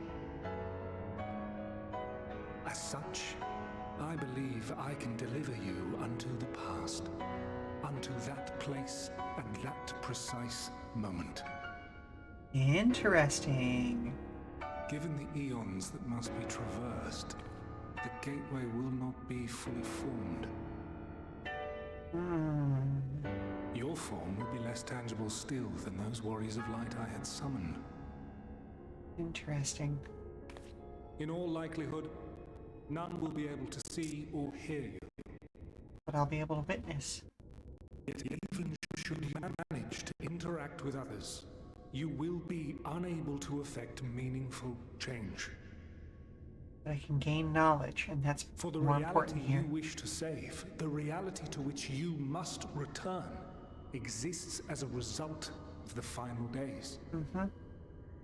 You cannot reshape the past to undo the tragedies of the present. Cannot unmake the sorrow and suffering fated to come. In full knowledge of this, will you still entrust your life to your foe and make the journey?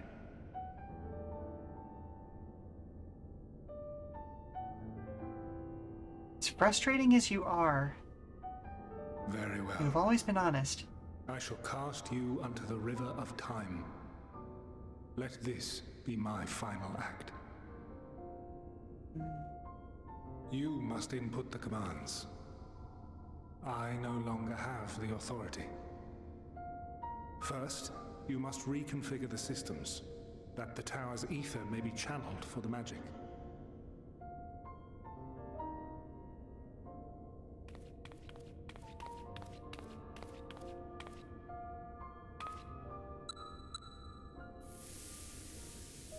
a weird thing. I don't trust him at all. But I know he's telling the truth. The preparations are complete.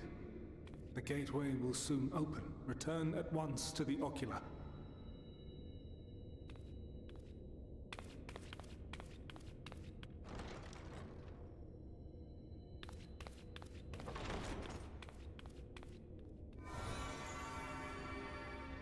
All appears to be in order. The ether flows unimpeded. The magic should consume every last mote of my essence. Why are you surprised? Did I not say that this will be my final act? You did. Lord Zodiac is no more. There is nothing for me here. The ones I love and long to see again are waiting in that promised land, beyond memory and dream.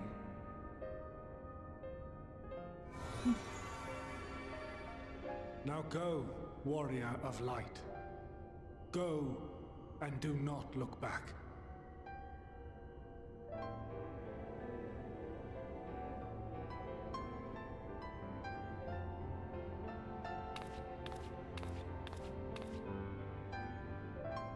Well, Heidelin, I take my leave of you.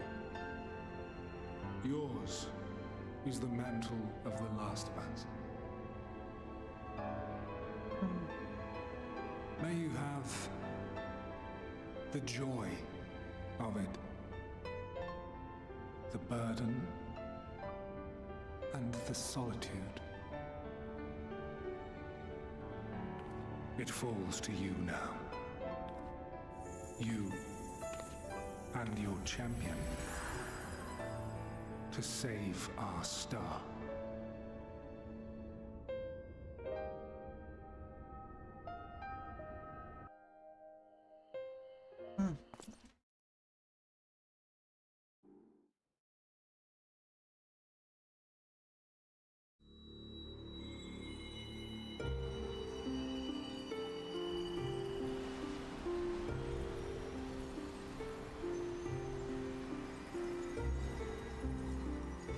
Been a while since I was here.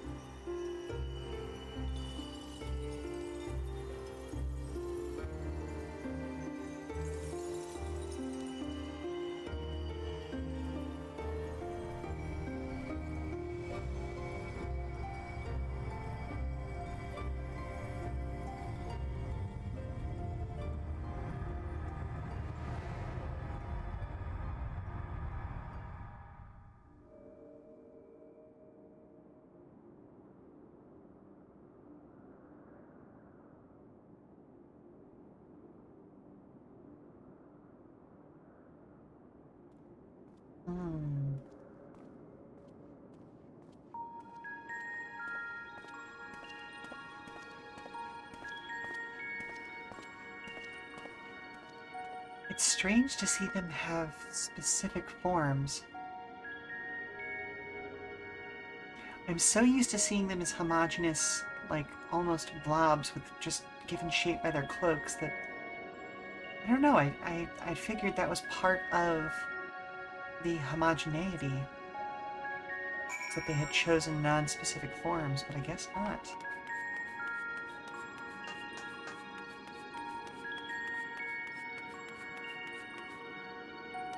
Aetheryte-like device?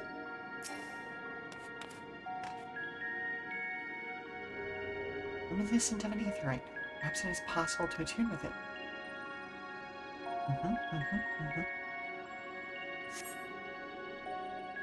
Despite attempting to channel and focus your energies, you fail to attune. You can only assume it operates differently.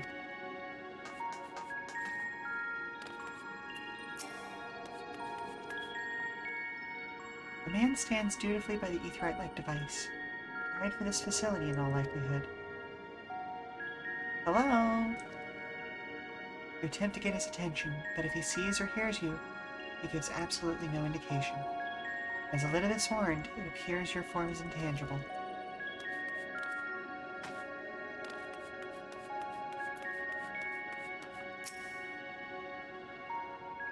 This is the right place. Yes, Propelion?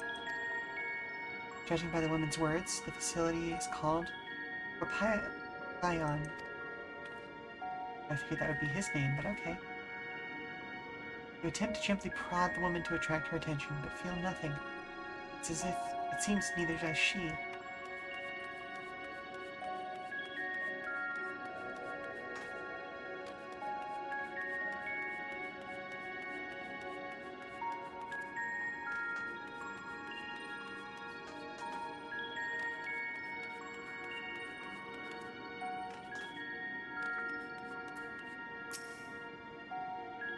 A remarkably large man wears a black robe and a half mask, much like the phantoms you encounter in Mar Lamentorum and the recreated Emirat.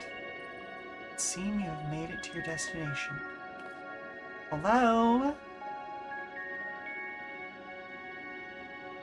You gesticulate wildly and shout all manner of greetings and obscenities, but the man does not so much as glance in your general direction.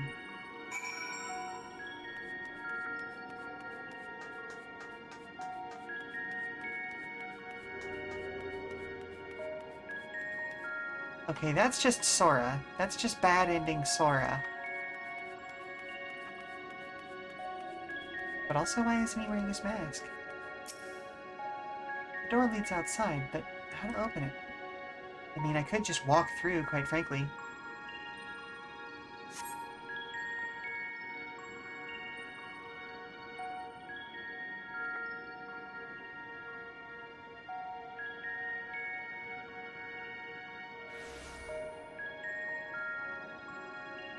And here we are, Elpis.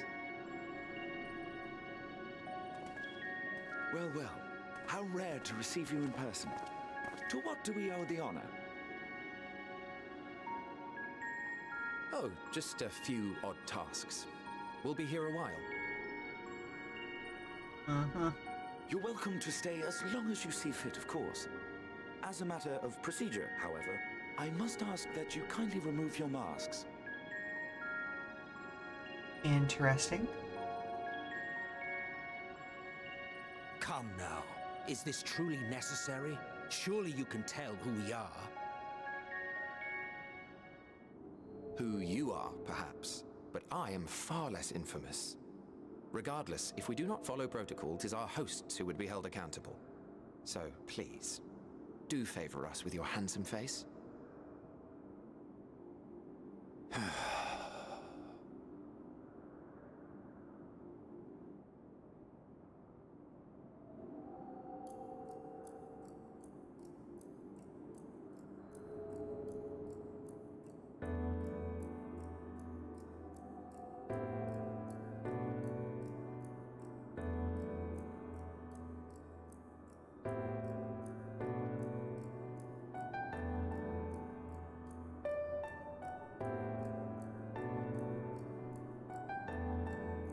Satisfied? I thank you for your cooperation. You are free to go about your business.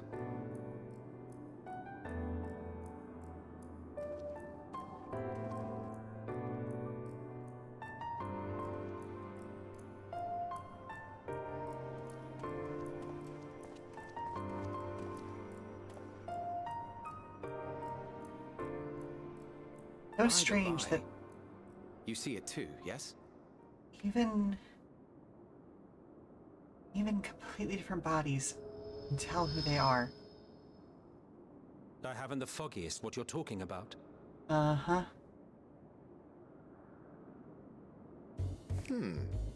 That's odd.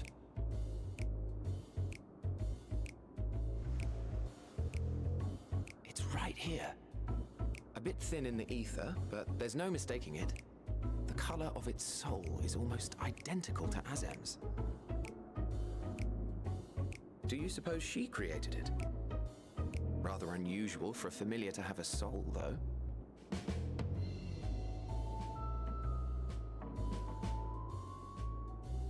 Don't ask me. All I know is that it's trouble. Doubly so if it's her spitting image. Okay, fair, I am a So bit of a let's troublemaker. leave it be. Come now.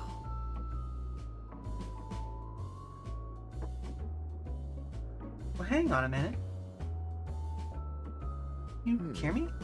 It's trying to say something, but it's literally too intangible to form words. Well, shit. Okay. Why don't you give it some ether? Spare a snifter of your bounteous reserves.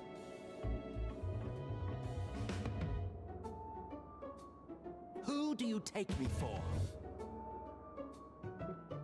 Why, Angry a dear man. friend, of course. One who wouldn't let acts of kindness, such as my accompanying him on errands to far-flung outposts, go unrewarded.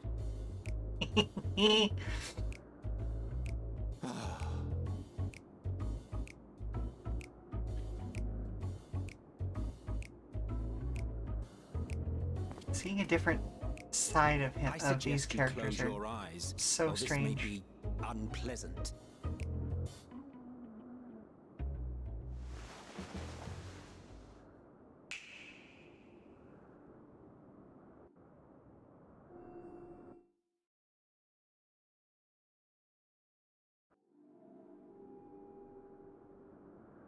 You may open your eyes. Ooh, I'm a lot more solid now.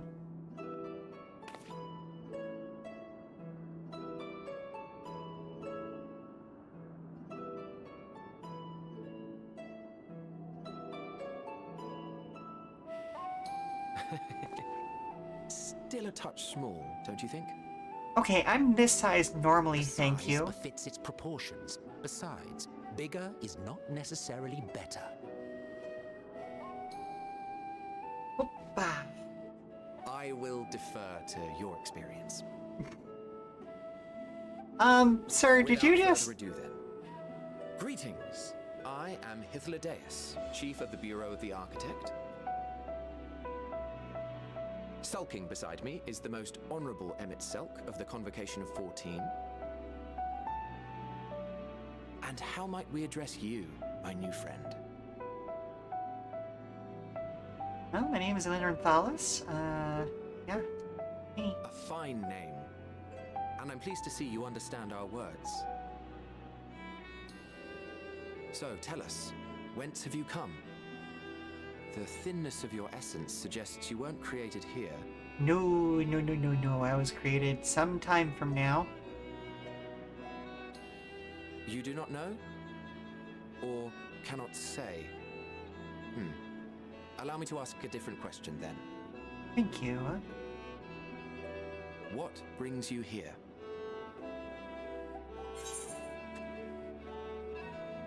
I want to learn about Elpis.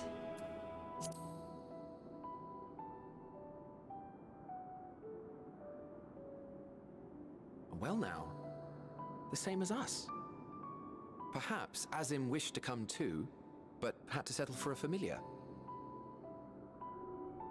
If she truly wished to be here, then she would be. Consider me a Right you piece are. of her curiosity, then. My apologies if we've given offense. The two of us can discern the color of souls, you see, and yours happens to resemble that of a friend. You know, that's not the first time I've heard that. And with your purpose matching our own besides, we jumped to a hasty conclusion. All good? In We a way, here to you are speak with right, but... Hermes, the chief overseer of this facility, which we also intend to tour in order to gain greater insight into the man's work. Fair enough. We, I say, though this is Emmett Selk's charge. I am here only to serve as his guide. And I should be happy to serve as yours as well, by way of an apology for the misunderstanding. I appreciate that, thank you. Wait, are you suggesting that we bring it along on official business? This thing we know next to nothing about? If you harbor suspicions, better to keep it close than leave it to its own devices. Wouldn't you agree? That's a fair assessment. I cannot be trusted alone.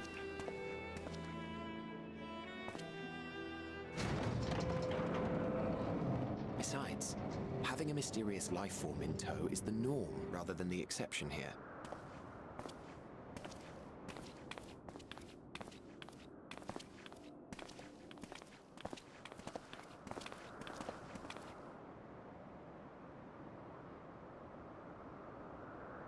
Welcome, my friends, to the testing ground of creation at Heaven's Edge. Elpis. Oh my goodness.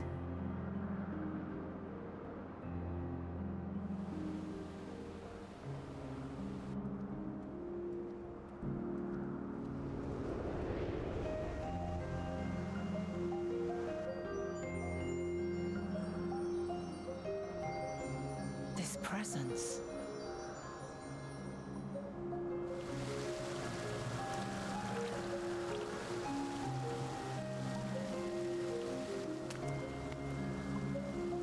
Hermes! Visitors! We have visitors! I know you.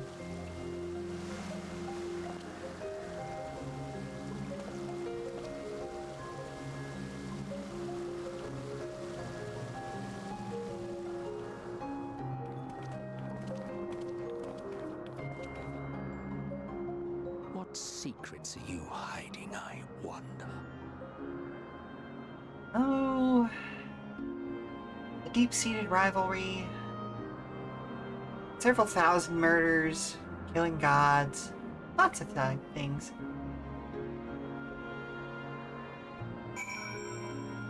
In character, in character.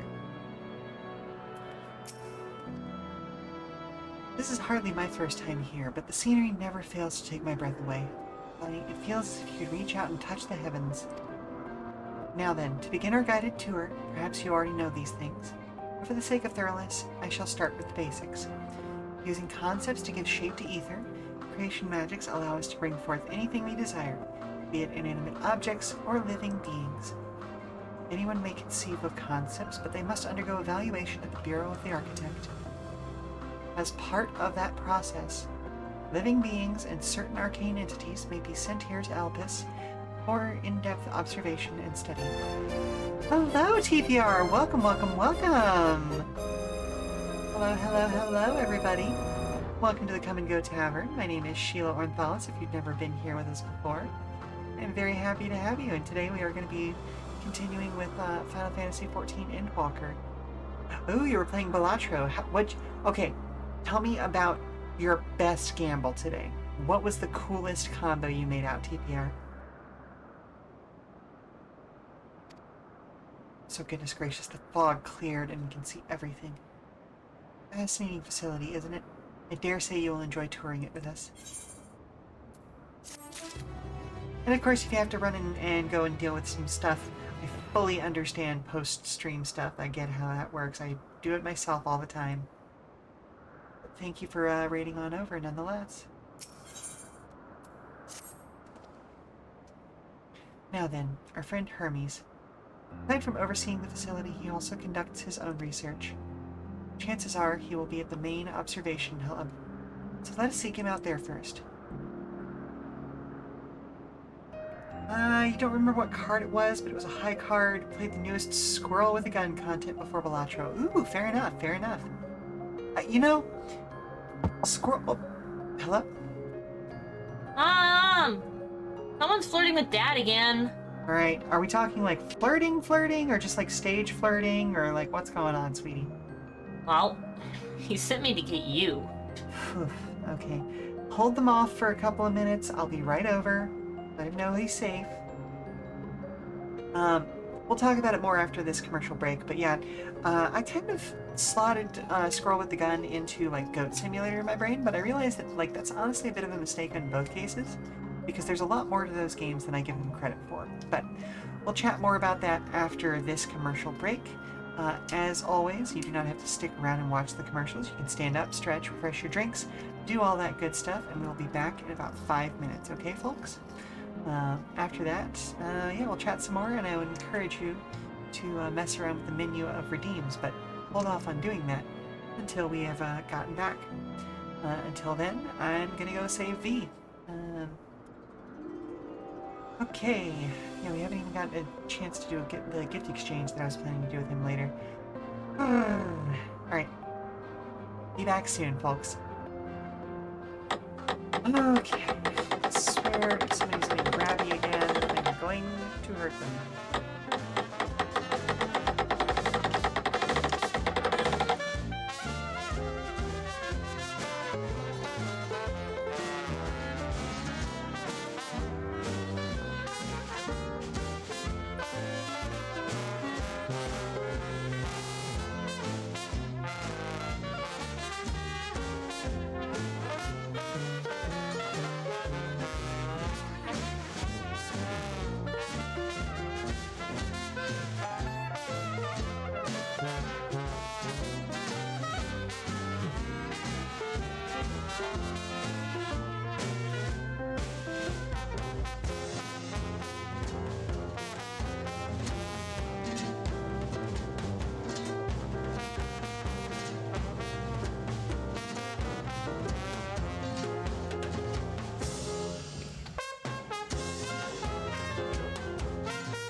pinching somebody's leg when they're being a jerk in a crowd.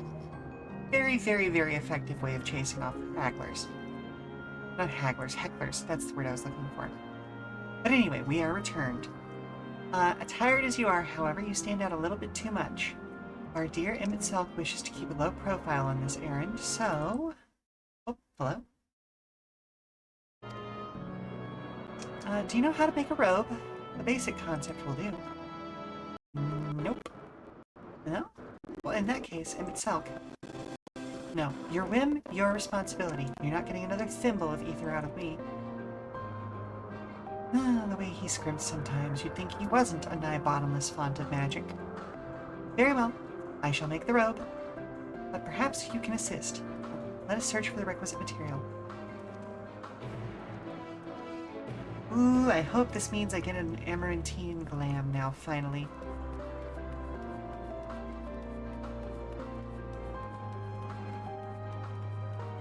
What in the world are those? Fancy. Snake flowers.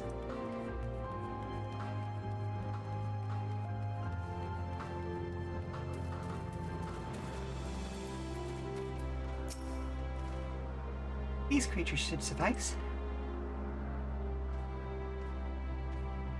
Thank you. An etheric rope. I want you to use it to capture, shall we say, 2 petaludi. There are 3 species here, I believe.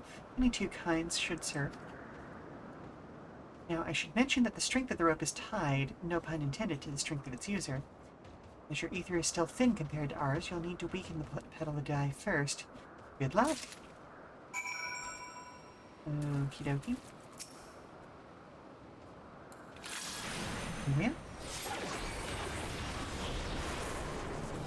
Let's just go ahead and bop it then, shall we?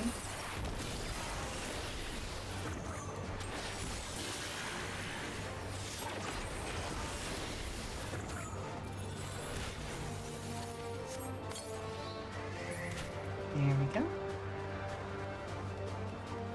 And then let's go for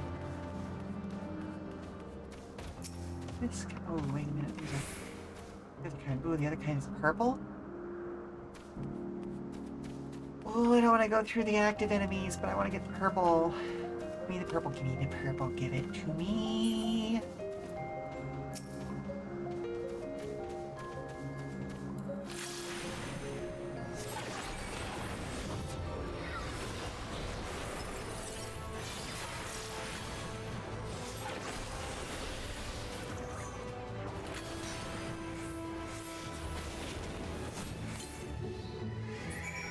There we go.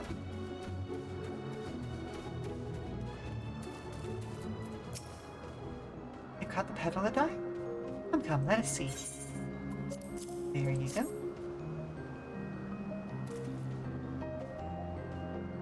Yes, these fine fellows will do nicely. And now for a spot of reversion. So essentially you're going to unmake them and then use your ether to kind of remake them into something else, yes? Here, it's ready.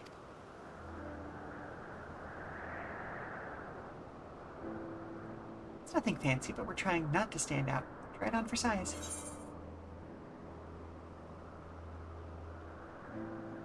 Turn living beings into clothing? Just like that?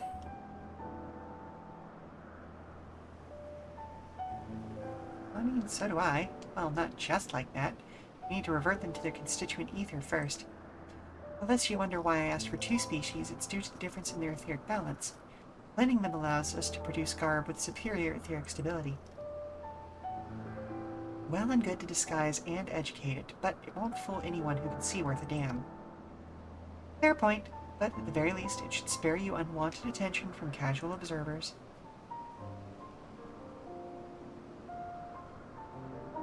Ah, he's right though. Emmett Selk speaks true. Even dressed like us, your unusual nature will be plain to those who think to look. Should someone question your presence, don't make up excuses, much less try to explain what you actually are. No, best to simply say that you're a familiar. The question is whose? Oh, of course, Azam's. If you say you belong to her, people will give you the benefit of the doubt for any and all outlandish behavior. Duly noted. Exploiting our associate's absence? For lack of her presence, absolutely. Were she here, she'd have been the first to propose the idea, and you know it.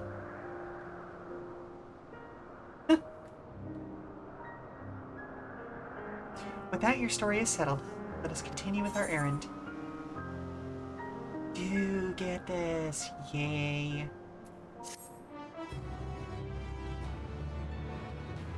Well, that's going straight in the glam dresser when I get back home. Let's...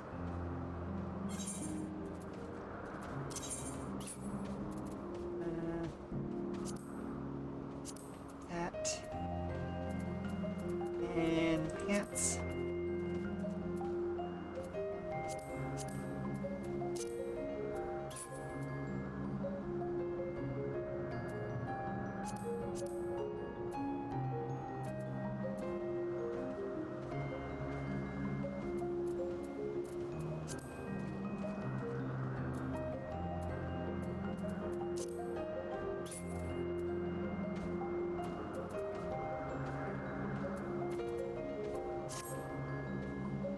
Cute.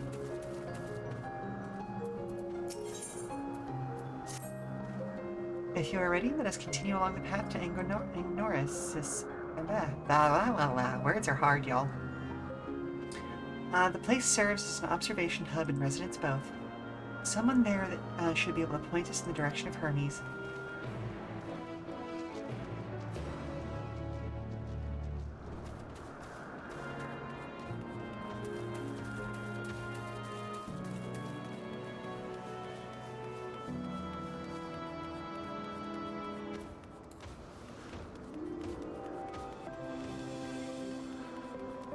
Nice little harp trill there. Is that a unicorn? Are there just unicorns around here?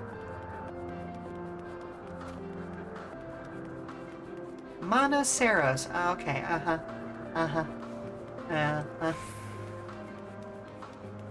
Going with the Greek instead of the Latin, I see. Okay, alright.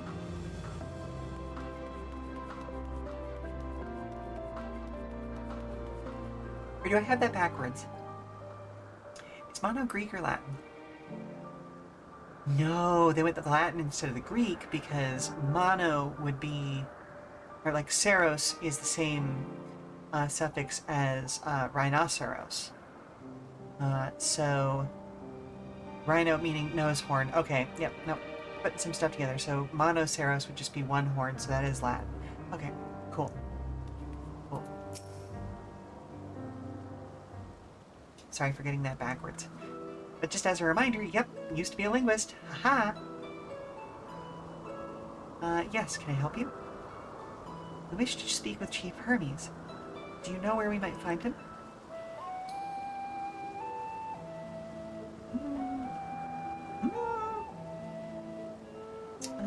Well now, by your mask, I assume you were one of the 14. I wasn't aware there was to be a visitation. Between you and us, it's something of a surprise. Your discretion in the matter would be appreciated. I see. My lips are sealed. The Chief should be conducting observations as usual. His focus of late has been aquatic creatures, so I expect you'll find him at one of the pools here. Pools, you say? Many thanks, and apologies for disrupting your work. Not at all. Say, Hythlodius. While I've never met Hermes, you do know him well, do you not? That being the case, couldn't you simply find him by his ether? That I could. As you know, Immenselk and I can discern the color of souls. By the same token, we can see ether.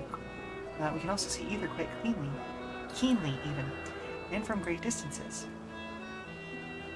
With this skill, I could readily locate Hermes, but I felt it would be a waste of an opportunity. We're here to perform an assessment, after all. By searching the ordinary way, we stand to gain insight into Elpis and the man in charge of it. This is as much of your own enjoyment like as not. Point taken. You're going to accompany us. Make yourself useful, and help us look for Hermes. According to his profile, he has short, dark hair. So you know, it's because we're in Elpis that we don't have our cowls up. Special exemption due to the need to be aware of dangerous creatures. Elsewhere, we do not exhibit our individuality.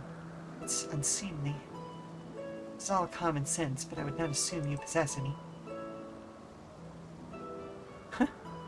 It's a rare treat indeed to be able to search for someone by their appearance. And I thank you for humoring me. Come, let us find our man. Oh, they made me normal size compared to them.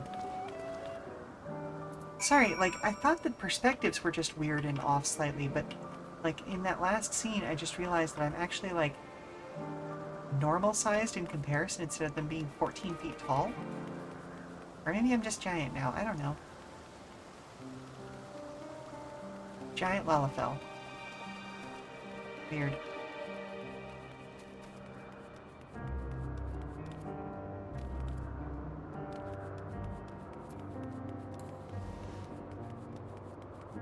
I mean, we're going to be searching all over the place, but I should get this aetherite. Why is there a gemstone trader here? Oh shit, like this is... I thought this was going to be like a short jaunt into the past, not... Like this is a whole area. Neat.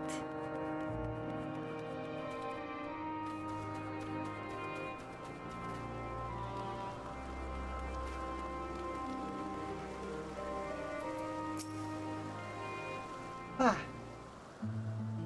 Oh, I do have some caffeine, but I'm trying to focus on my water.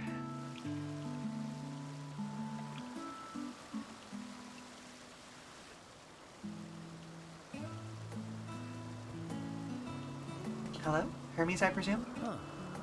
You are... A familiar. Oh. Different. You're different too. You and me. We're alike. Friends. I want to be... You're doing your best. Wait. Please. Wait.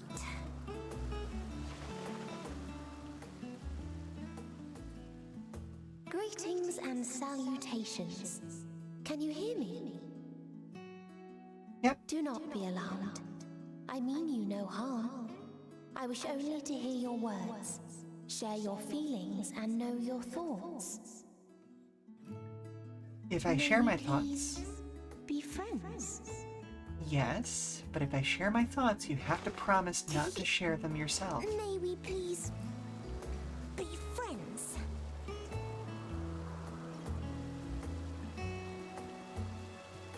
Ah, I see you found him.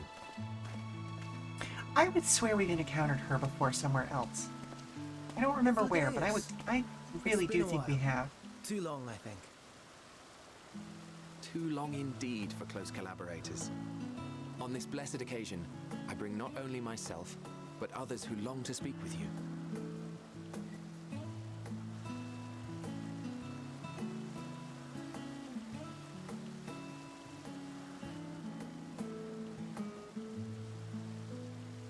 You were of the convocation. Emmet Selk, at your service. Do I have the honor of addressing Hermes, Chief Overseer of Elpis? You do. You have traveled far for it. Given your facility's purpose, its remote location is something of a necessity. Would that I didn't have to rely upon a guide. Oh, you wound me.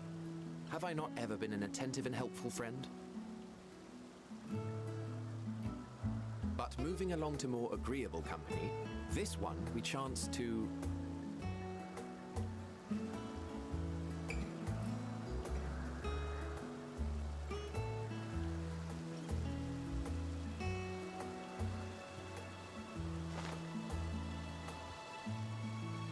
Like a parrot. Well, you certainly have her attention.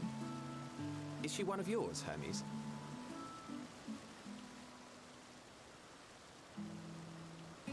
Her name is Meteon.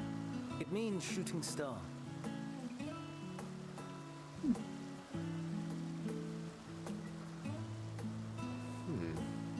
If I may make an observation, her ether is terribly thin. I fear she might dissipate at any moment. Nor do I believe you've made a submission to the Bureau. I would remember such a concept if you had. I haven't, as you say. I judged it too early. She's a pet project of mine, still undergoing preliminary testing. But rest assured that I will attend in person. So weird to hear them talk about another living being that way. Very well. Being an authority on flying life forms, I appreciate that you are exacting in your work. I shall look forward to your submission. Like, it's not an ist. If we have finished with you know the what I mean? perfunctory chit-chat, I would discuss it is official unsettling. matters. By my coming, I trust you already anticipate the subject. Yeah, fair. I have an inkling, yes. Please wait in the main building yonder. I shall join you as soon as I've returned these creatures to their homes. Nice little axolotls. What's wrong, Hermes? An ambystoma is missing. Ambystoma?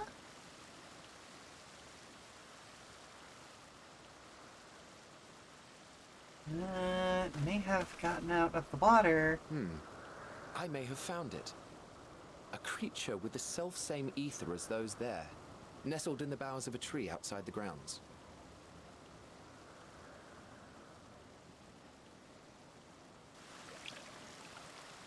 You're saying they can climb with their sorry excuses for limbs? The fashion has been to imbue aquatic creatures with the power of flight, ever since the words of Metron created a sky-swimming fish. The ambystomas too can fly, if only slightly, and they could conceivably climb a tree. Whether they can come down safely, however.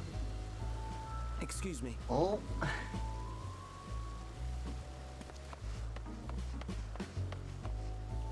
I'll help too.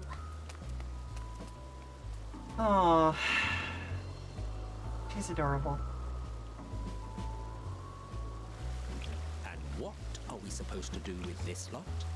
Keep an eye on them. May I suggest we split up? If you would be so good as to assist Hermes, Emmett Selk and I shall keep an eye on these adorable creations in the meantime. Sure thing.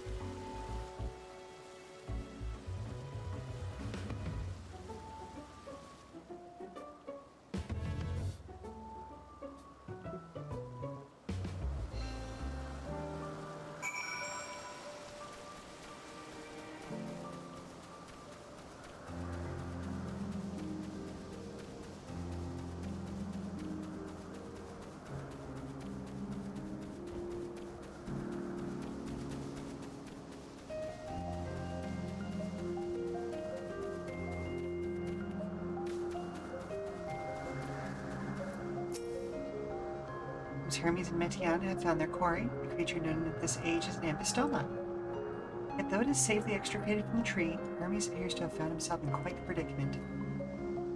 Ambystoma? Hermes saw it high up the tree, climbed up to get it, but it jumped on him and, well, he slipped.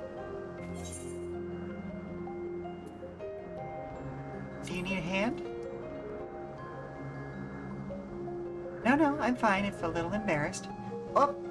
Hello, sir. There you are. But now, for your own safety, please stand back.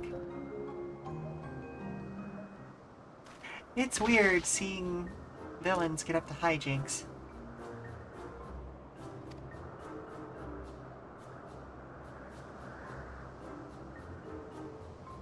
Hermes, are you alright? Quite alright, yes. My apologies for making you worry, Metian. Both you and, Lynn Renthalis. Oh, you're Huh, an intriguing name. Somehow reminiscent of a new creation. Thank you for coming after me.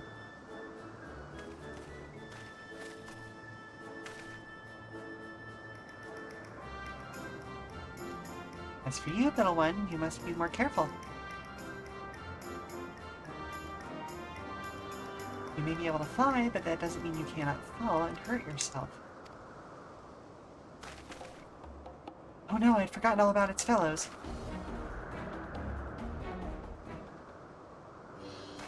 So what you're telling me is that Fandaniel was a himbo.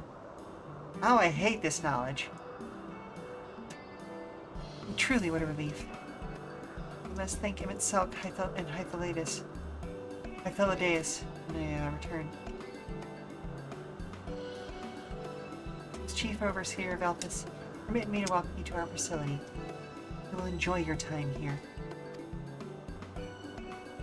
Okay, maybe himbo is not the right word for it, but he's definitely like an absent-minded professor type. Maybe dingbat?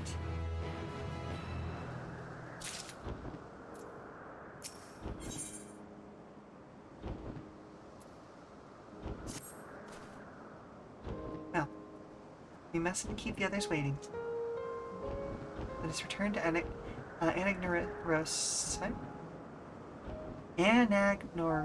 Anagnoresis. There we are.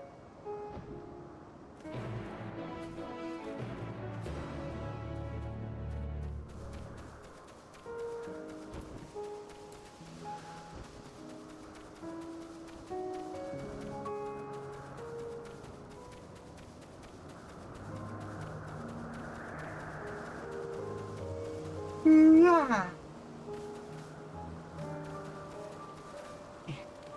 Nope, I'm small.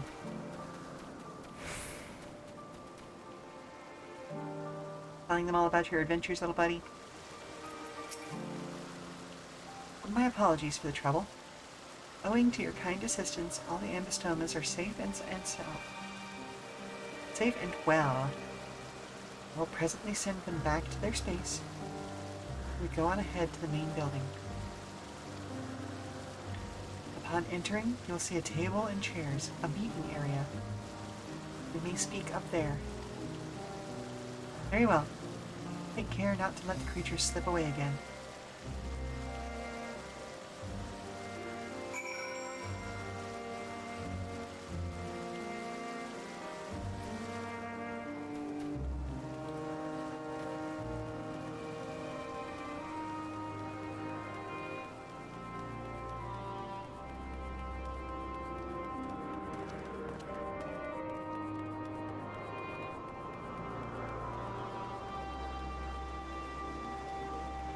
You know what? I'm curious about whether or not I actually need to be wearing this stuff.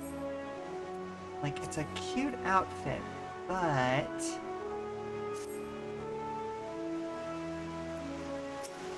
does mean, say that my shop to keep my little creation fed, my wondrous wares can be yours for the right amount of black-colored gemstones. Yeah, okay. Alright. Egg of Elpis.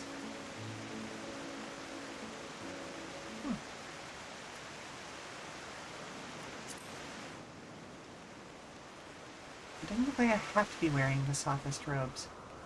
They're a cute outfit, though. I'll probably be adding that to my glams later, though. Ooh, I can maybe do it on Summoner.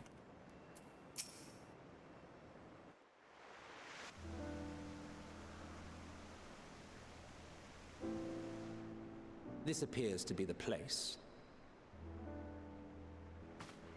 And here is where we part ways. We will be discussing highly sensitive affairs. Only a select few may be privy to such knowledge, and that does not include someone who cannot or will not divulge their origins. Technically you sent me here. But you at the other end of your life. What? Will I have to remove you by force? You could certainly try. There are reasons I cannot speak freely. Let's hear them then, these reasons of yours. Who knows? If I deem your mysterious cause worthy, I may even be inclined to offer my assistance. I mean, alright, buddy. I do not object to her attendance. Hermes, this is highly irregular. The entire situation is highly irregular, sir. Perhaps. But I believe she can be trusted. Meteon would not have taken to her so quickly otherwise. Moreover, the presence of a third party may help me to maintain composure. Interesting.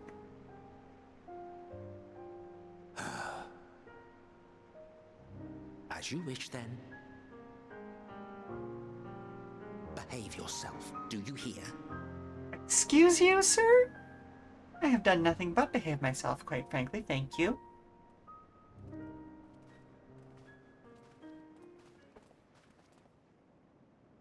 Glad to know he's always been a bit of a prick.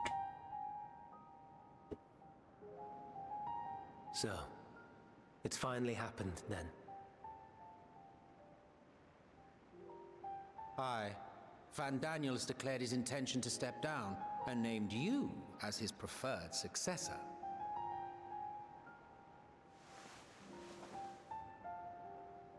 In recognition of your knowledge and your works, the Convocation is giving the recommendation due consideration. As one who does not know you personally, I am to use my impartial eye to take your measure. And above all else, to ascertain your disposition towards the invitation.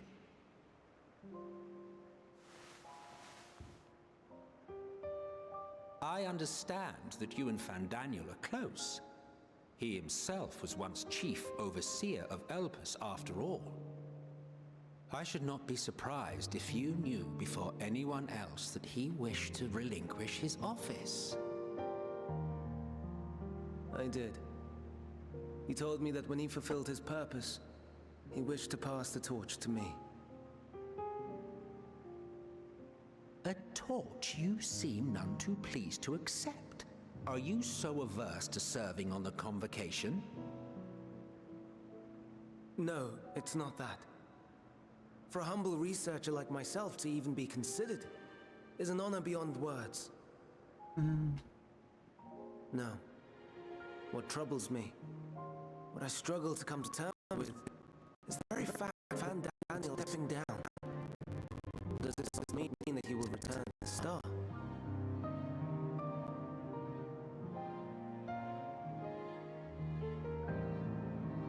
Of his own volition, yes, like so many others have before him. Return to the star? Does that mean die? Well now, that's not a word I hear often. Is that what you say here in Elpis? Mankind is the life of Atheris. Each of us, a drop of blood flowing through its veins, bearing sustenance. In our finite time upon it, 'tis our duty to make it a better place, that all who call it home, now and in future, may abide in happiness. To that end, we have dedicated ourselves to the pursuit of enlightened creation. And by our efforts did we transform this once untamed wilderness into the peaceful paradise you enjoy today. To return to the star whence we came is a privilege afforded to we who have so loved and nurtured it. A choice embraced by those who have lived their lives to the fullest, in service to our world.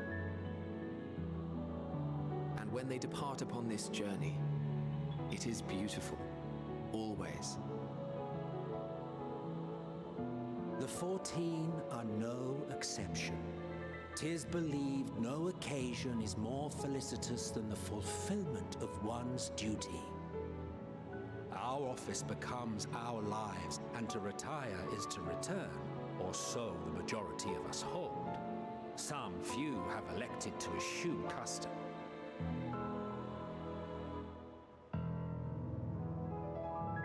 Mayhap you feel Fandaniel's deeds do not warrant his return.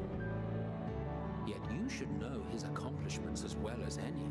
During his time, he conceived of countless outstanding concepts.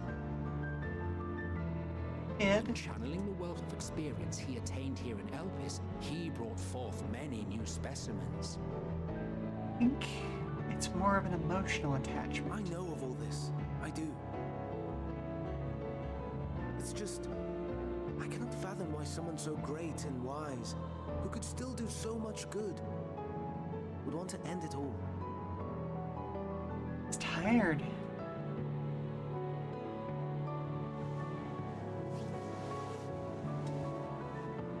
For now, people have their own reasons, you know?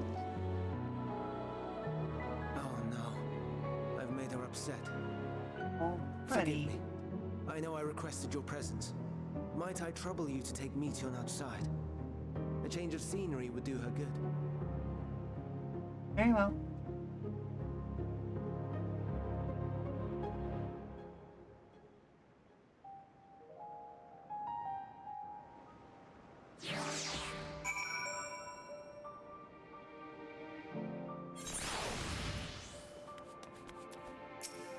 Come along, Meteon.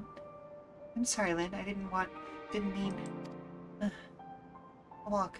Perhaps we can go for a walk? Is that the door? No, that's a fake door.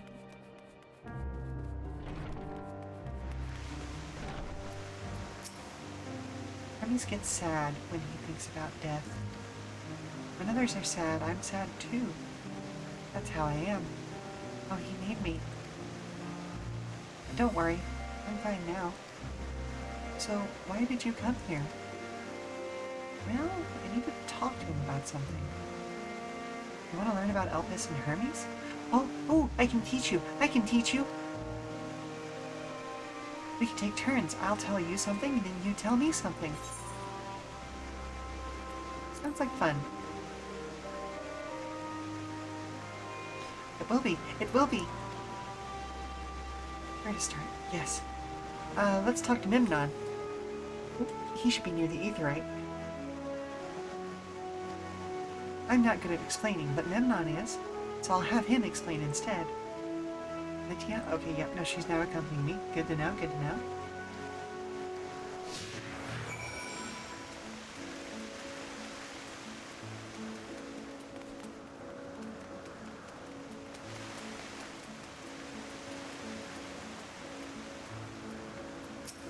Oh, no. The Aetherite. Anyone can use it to teleport anywhere. Well, maybe not anywhere, not to the grounds or other isles. For that you need teleporters. Oh, and permission.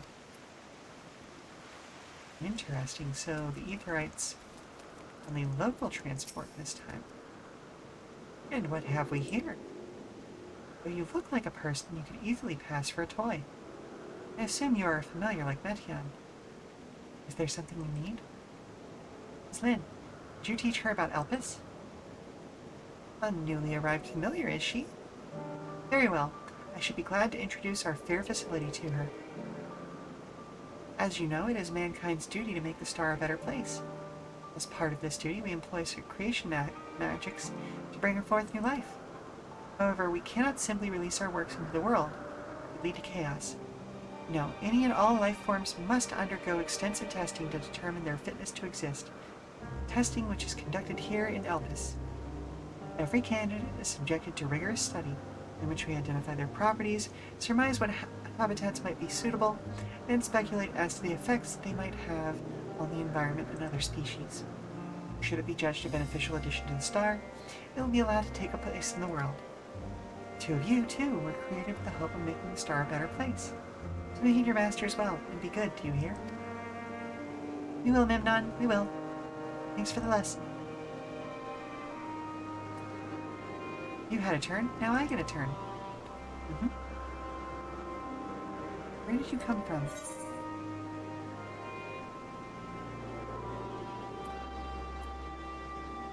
From a place facing a great threat. There's such a place? I had no idea. But this place is important to you. I can feel it. Oh, my power. I haven't told you about it. Creation. Let's find a creation. One not being watched, and then I'll explain my power. Is this going to be a different one, or is this going to be the same one? Nope. Okay. Same one.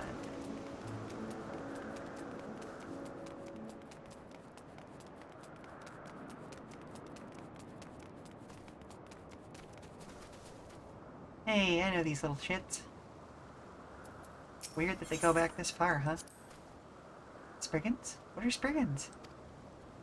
Those guys? Oh no, we call them Ori. There's many. There's one, we just call them Orias. Though they're cute, they can be naughty. Yeah, no kidding. Sometimes they run off with concept crystals and Hermes has to run after them. Okay, so it's built right into them from the very get-go. They just like crystals. Huh. There's that... Sir, are you the same bird? Okay, this bird, there's gotta be a meme behind the bird.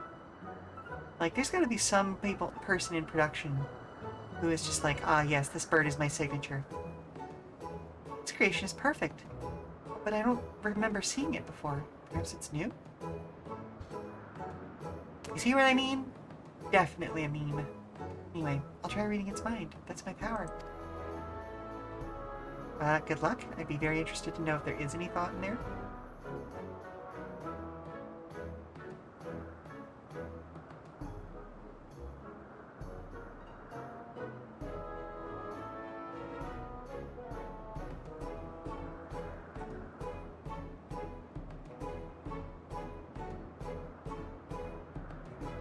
Can't read it. Or maybe there's nothing to read? Wait, please wait. I'll try again with you this time. Yep, no thoughts in that head. Only clack-clack of the beak. Just...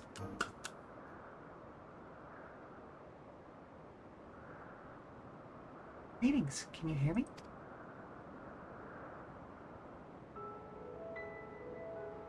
This is my power. I read the emotions of those around me and project my emotions to others in return. I'm not actually speaking to you in your mind. Rather, you're converting my emotions into words and intention, a process performed subconsciously by intelligent life forms. This ability is vital to my mission, for it allows me to interact with intelligent beings, even should they communicate via unknown languages or other non-verbal means. As a consequence, I'm clumsy at speaking. Yet though I struggle to express myself in this fashion, Hermes wants me to speak as much as possible, for everyone has thoughts and feelings that they may wish to hide. I harbor an affection for you, one that is difficult to define. Aside from the fact that you share common traits with us, your thoughts are complex, charismatic even. They draw me in, leave me wanting to know more. Out of respect for your privacy, I will refrain from using my power when speaking to you. Nevertheless, I want you to know that I wish to be your friend. I appreciate that. Thank you. Did you hear me? Oh, hello? The fire brought a gross bug inside again. Oh, nerds. How big is it? Has he let go of it? Is it still contained? It's in a jar, but Lynn's looking at it like it's candy. Uh-oh. Okay. I need to go make sure that the littlest one, does not eat a bug. Alright. I've got a commercial break coming up soon anyway, so I'll go ahead and run that. We'll be back in about 5 minutes, okay, folks? So stand up, refresh your drinks, do all that stuff, and... oh, then we'll be back for our final segment of the day. So, we'll be back in just a few minutes. Okay, Derek, run ahead and make sure he does not let go of it. Or, at the very least, just hold Lynn back.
now it's my turn again. So, what are you good at?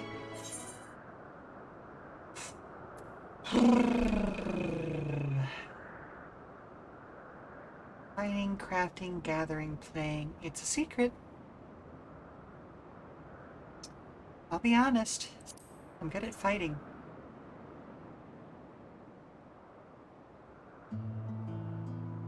That must mean you're strong. Hermes is strong too, but he doesn't like to fight. Even when creations fight him.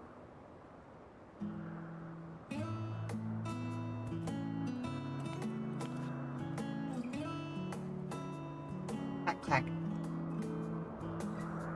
I think we might be bothering it. I'm gonna have to look up what's the deal with the shoe bill. Let's keep going. We'll go and see Yuanthe next. She's usually in a small building. One on the west row. Alright, fair enough.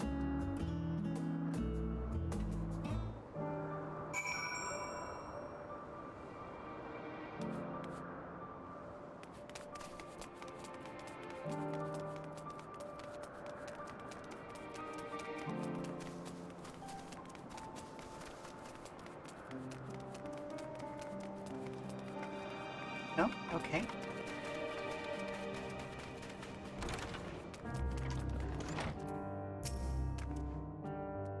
Well, if it isn't Meteon. I see you've brought a friend today. Greetings, Yuanthe. Are you Yuanthe? An apple. Could you make me an apple? The kind Hermes likes. Covered in syrup. I want to share it with Lynn. Oh, a candied apple. Hermes is certainly partial to them, but you know you can't eat Meteon. You weren't made to do so. Well, but I like it too. It may seem that way, but it's due to your ability to share others' feelings. You've taken Hermes' likes as your own. In any case, I can't prepare an apple right now, but I'll bring one for Hermes soon, I promise. I'm sorry, Lynn. I wanted to show you my favorite thing. Then I could ask about yours, but I failed. You can still ask. Tell her what you like. That's what you like. Yes, I can feel it. Your joy and happiness. It makes me happy too. Thanks for sharing it with me, Lynn. Well, we've often talked a lot. Maybe Hermes has finished talking too. Shall we go and see? Out we go.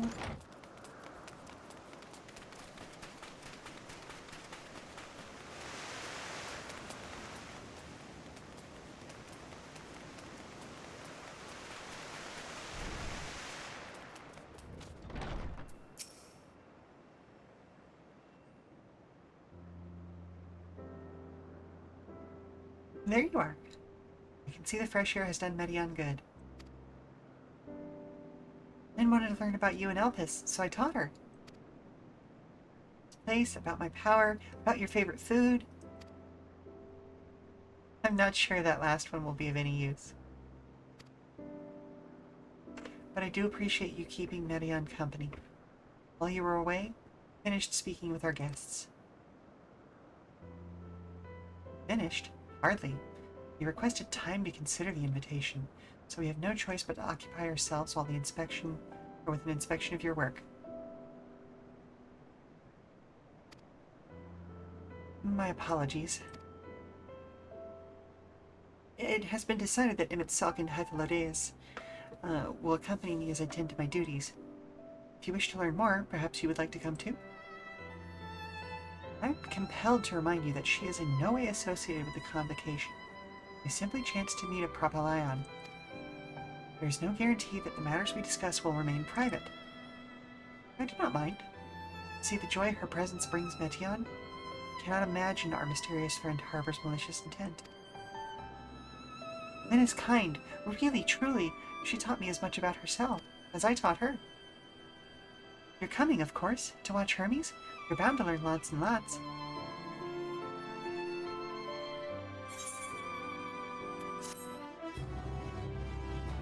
Fair enough.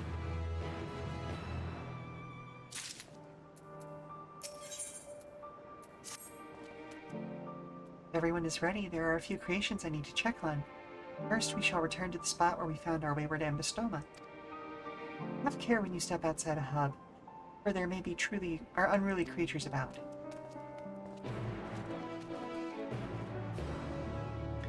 Very well. Oh, goodness gracious, there's quests now. Up! Splish! Splish!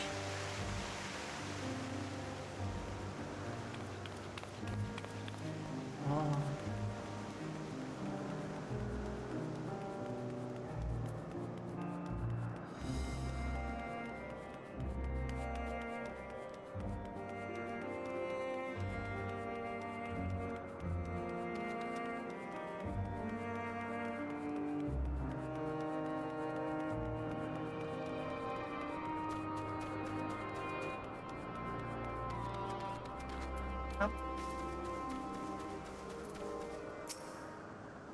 This here is a new species of Petaluda we recently set loose.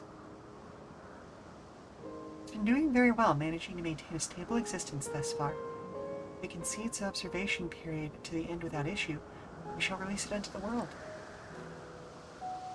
Tell me, do you know the difference between living things and arcane entities? It's the presence of a soul. Yet the soul isn't something you can choose to have at will. No, it manifests only in those beings whose forms adheres to the laws of creation, to endure on their own. Beings that do not fulfill this requirement, such as those spontaneously born of magic or natural phenomena, do not have souls. No matter how much it might resemble flora or fauna, it lacks a soul, and it is considered an arcane entity.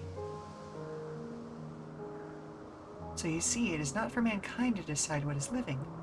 That domain lies beyond our manipulation. It's hubris to assume otherwise. But come, let us head to the nearby beacon. I've received your report that arcane entities have gathered there.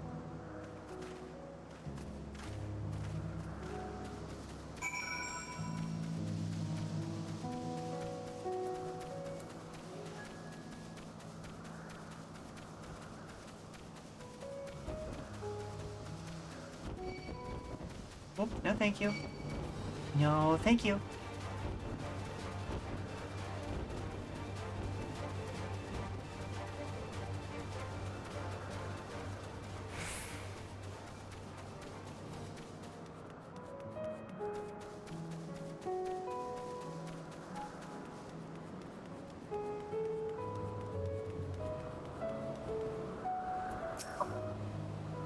Lightning Pneuma, just as reported.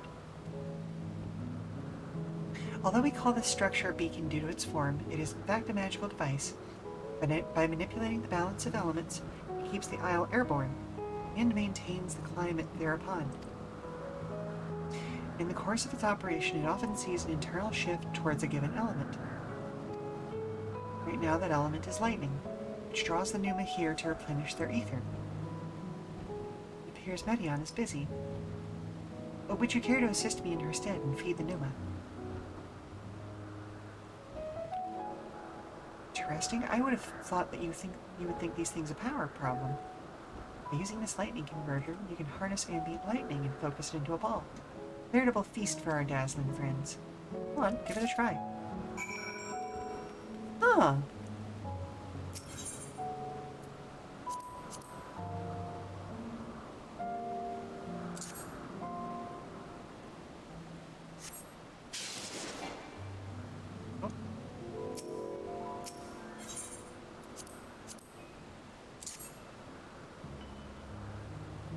Yeah, like I was saying, I would have assumed that they would think of these as an inconvenience of some sort. Like, the fact that they defined the difference between arcane beings and those with souls, or the living things as things with souls, would have seemed to suggest that they valued these less, but the fact that they're feeding them, not completely without value in that case. Value, not in a monetary sense, I hope you understand. Perfectly done, Lynn. Look.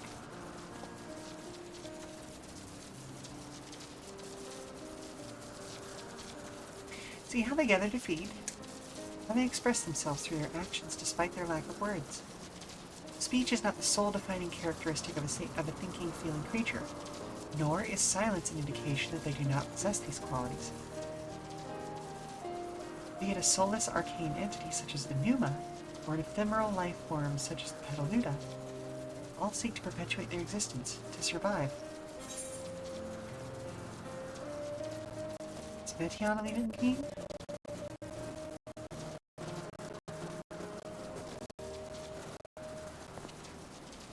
A good question.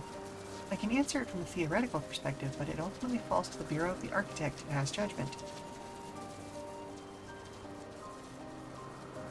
Those with exceptional vision such as Hythlodaeus may be able to ascertain her true nature. But to me it doesn't matter. She is herself, and that is all I need to know.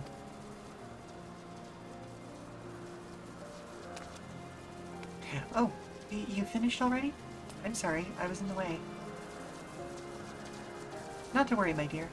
They missed nothing of note, and we still have plenty of work for them to observe. Next, we will head east to the Morning Queue. Speak with some observers there.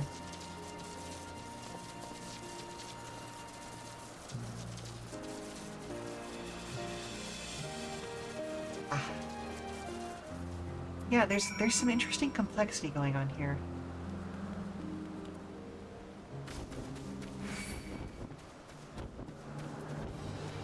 No, thank you. I do not want any. Quite fine.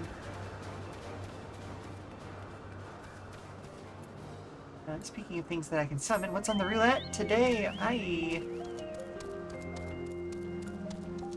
Delivery Chocobo. Carrying letters of love.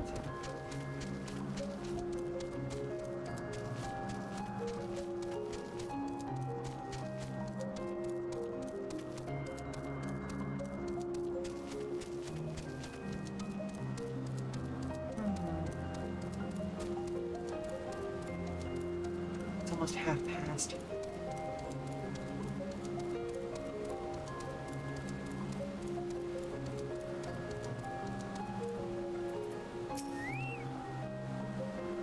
Probably finish up this quest and then call it a day there.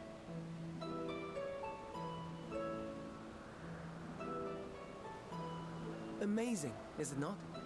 The Ampelos, one of our newest subjects. That's what y'all call it, okay. Linguistic drift is so interesting. So, how are we coming along?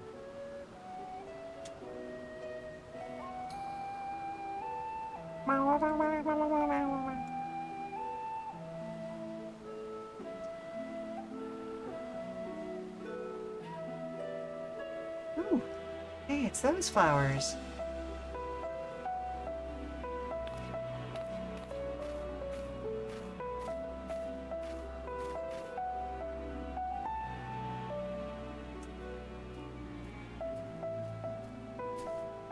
This place is Elpis. Those flowers. Elpis.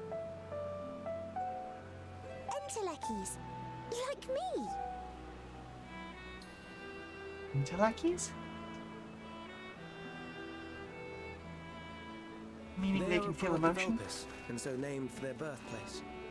Ah.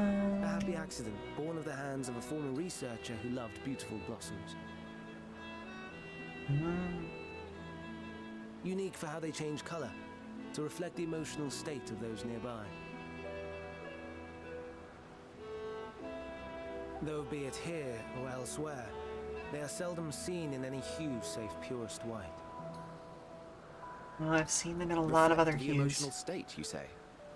By what means do they achieve this? In creation, there exists an energy wholly apart from ether, one driven by emotions. In like manner to how we manipulate ether, this flower is subject to the influence of said energy.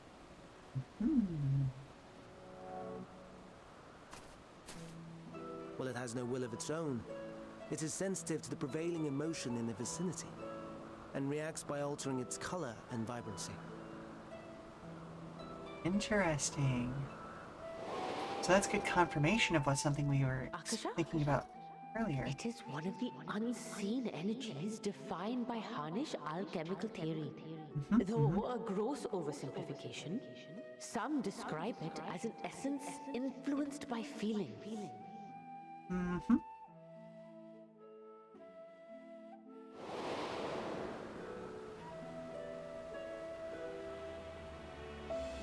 I've seen these flowers before. Akasha. Though I'm not familiar with the term, your description suggests it is the self-same energy. Dynamis, we call it. Okay. Hence the name And of the those Dynamis entities server. like the Elpis flower that have the ability to interact with this energy, converting emotions into tangible phenomena, are Antelekis. Okay. That's me! An Enteleki! That you are, my dear. And no ordinary one at that, but the first possessed of free will. I'm starting to see why you exist. Wait. A form of energy other than ether? Dynamis? Yep. I've never heard of such a thing. It's not your purview. I'm not shocked. Hardly surprising. Dynamis cannot be seen, much less felt. And though its existence has long been theorized, we had no proof until the flower's serendipitous creation. What's more, Dynamis is far weaker than ether. Under normal circumstances, its effects are drowned out by the latter. On account of which, beings comprised of and reliant upon the ether, like you and I, are unable to make practical use of Dynamis. 'Tis a truly esoteric thing, known to but a select few scholars. Intriguing. Then, given the limitations you described, why create Netion?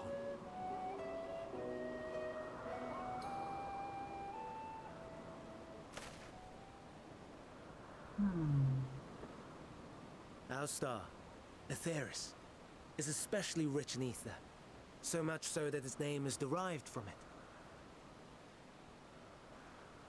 However, when we consider all energy in existence here and in the vast space beyond, Dynamis may account for as much as 68.3%.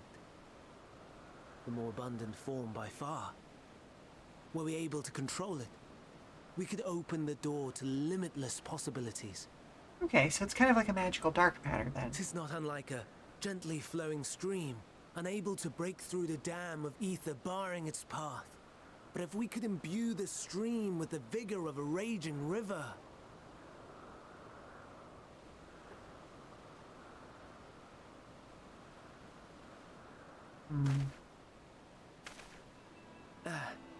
Not that I have such grand ambitions. Nay, I merely wish to create a being that could traverse the great expanse.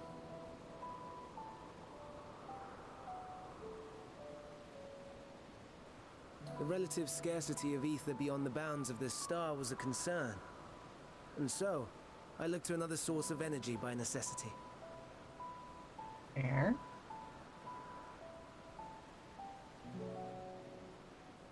That being Dynamis. No wonder her ether is so thin. Precisely. Yours is thin too. Like an Enteleki. Like me. So... are we the same? Entelekis.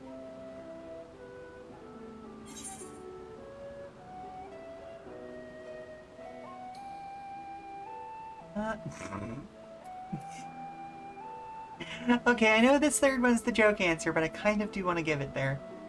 But no, I have been known to transcend my limits with nothing but determination.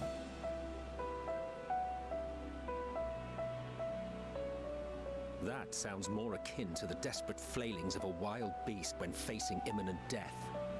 Rude.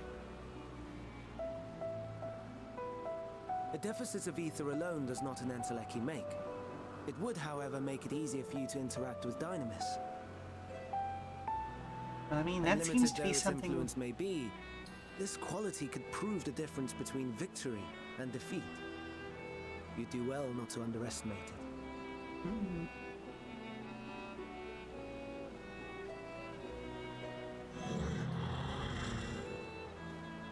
I think I've got a small one of those. I'd forgotten about the poor fella. You must excuse me a moment while I go and verify a few more things.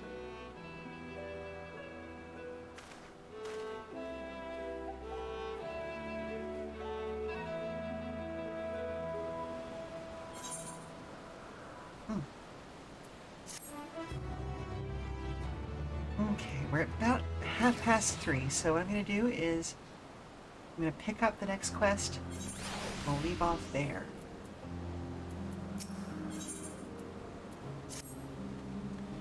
Not that I or anyone else would be able to make use of it even if we knew, but it irks me to discover that there is an entirely different form of energy, and no one told me.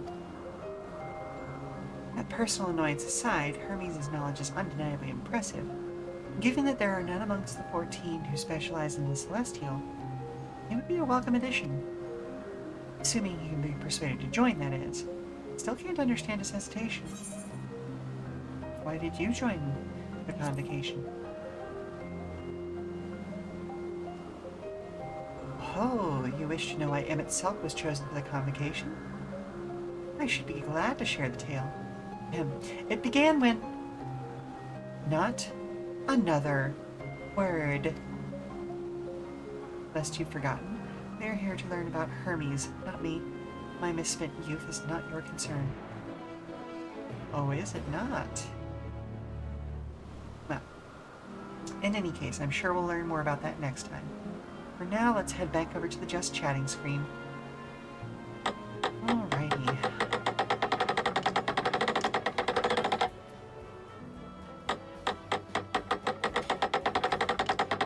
Well, I certainly did not expect us to go to the past in this way, and certainly not start interacting with the characters that we're interacting with right now. Endwalker has just taken us to so many really interesting places, but yeah, we'll just have to see where we go from here. I wanted to say thank you very much for stopping by, Weary Travelers, and thank you especially for the couple of raids we got today. Both from Coleman and from TPR. Thank you very much for being here, and thank you very much for joining us, everyone who came along with. And thank you to my normal Weary Travelers. I hope you've enjoyed today's Final Fantasy XIV stream. I'll be back here tomorrow, Saturday, April 26th, for more from the wonderful world of Wuxia in Wandering Sword. If you like martial arts and tactics, that's going to be what all of tomorrow is all about. High drama, martial arts nonsense. It's so good. I love it so much. But until then, for more information about future streams, keep an eye on our Blue Sky at Come and Go Tavern for announcements and daily check-ins from the Come and Go. I have been your hostess, Sheela Ornthalis, and if you need to prop your feet up for a little while longer, we've got some more entertainment, blah, words are hard, coming up soon via a raid. So let's just look at the menu and see who's online right now. Let's see. It's Raglan's online. Ooh, Sono's online. Okay. Let's go and see them. Alright. I will see you all tomorrow, I hope. Ta-ta for now. Bye. Bye-bye. Bye. Bye. Bye. Bye.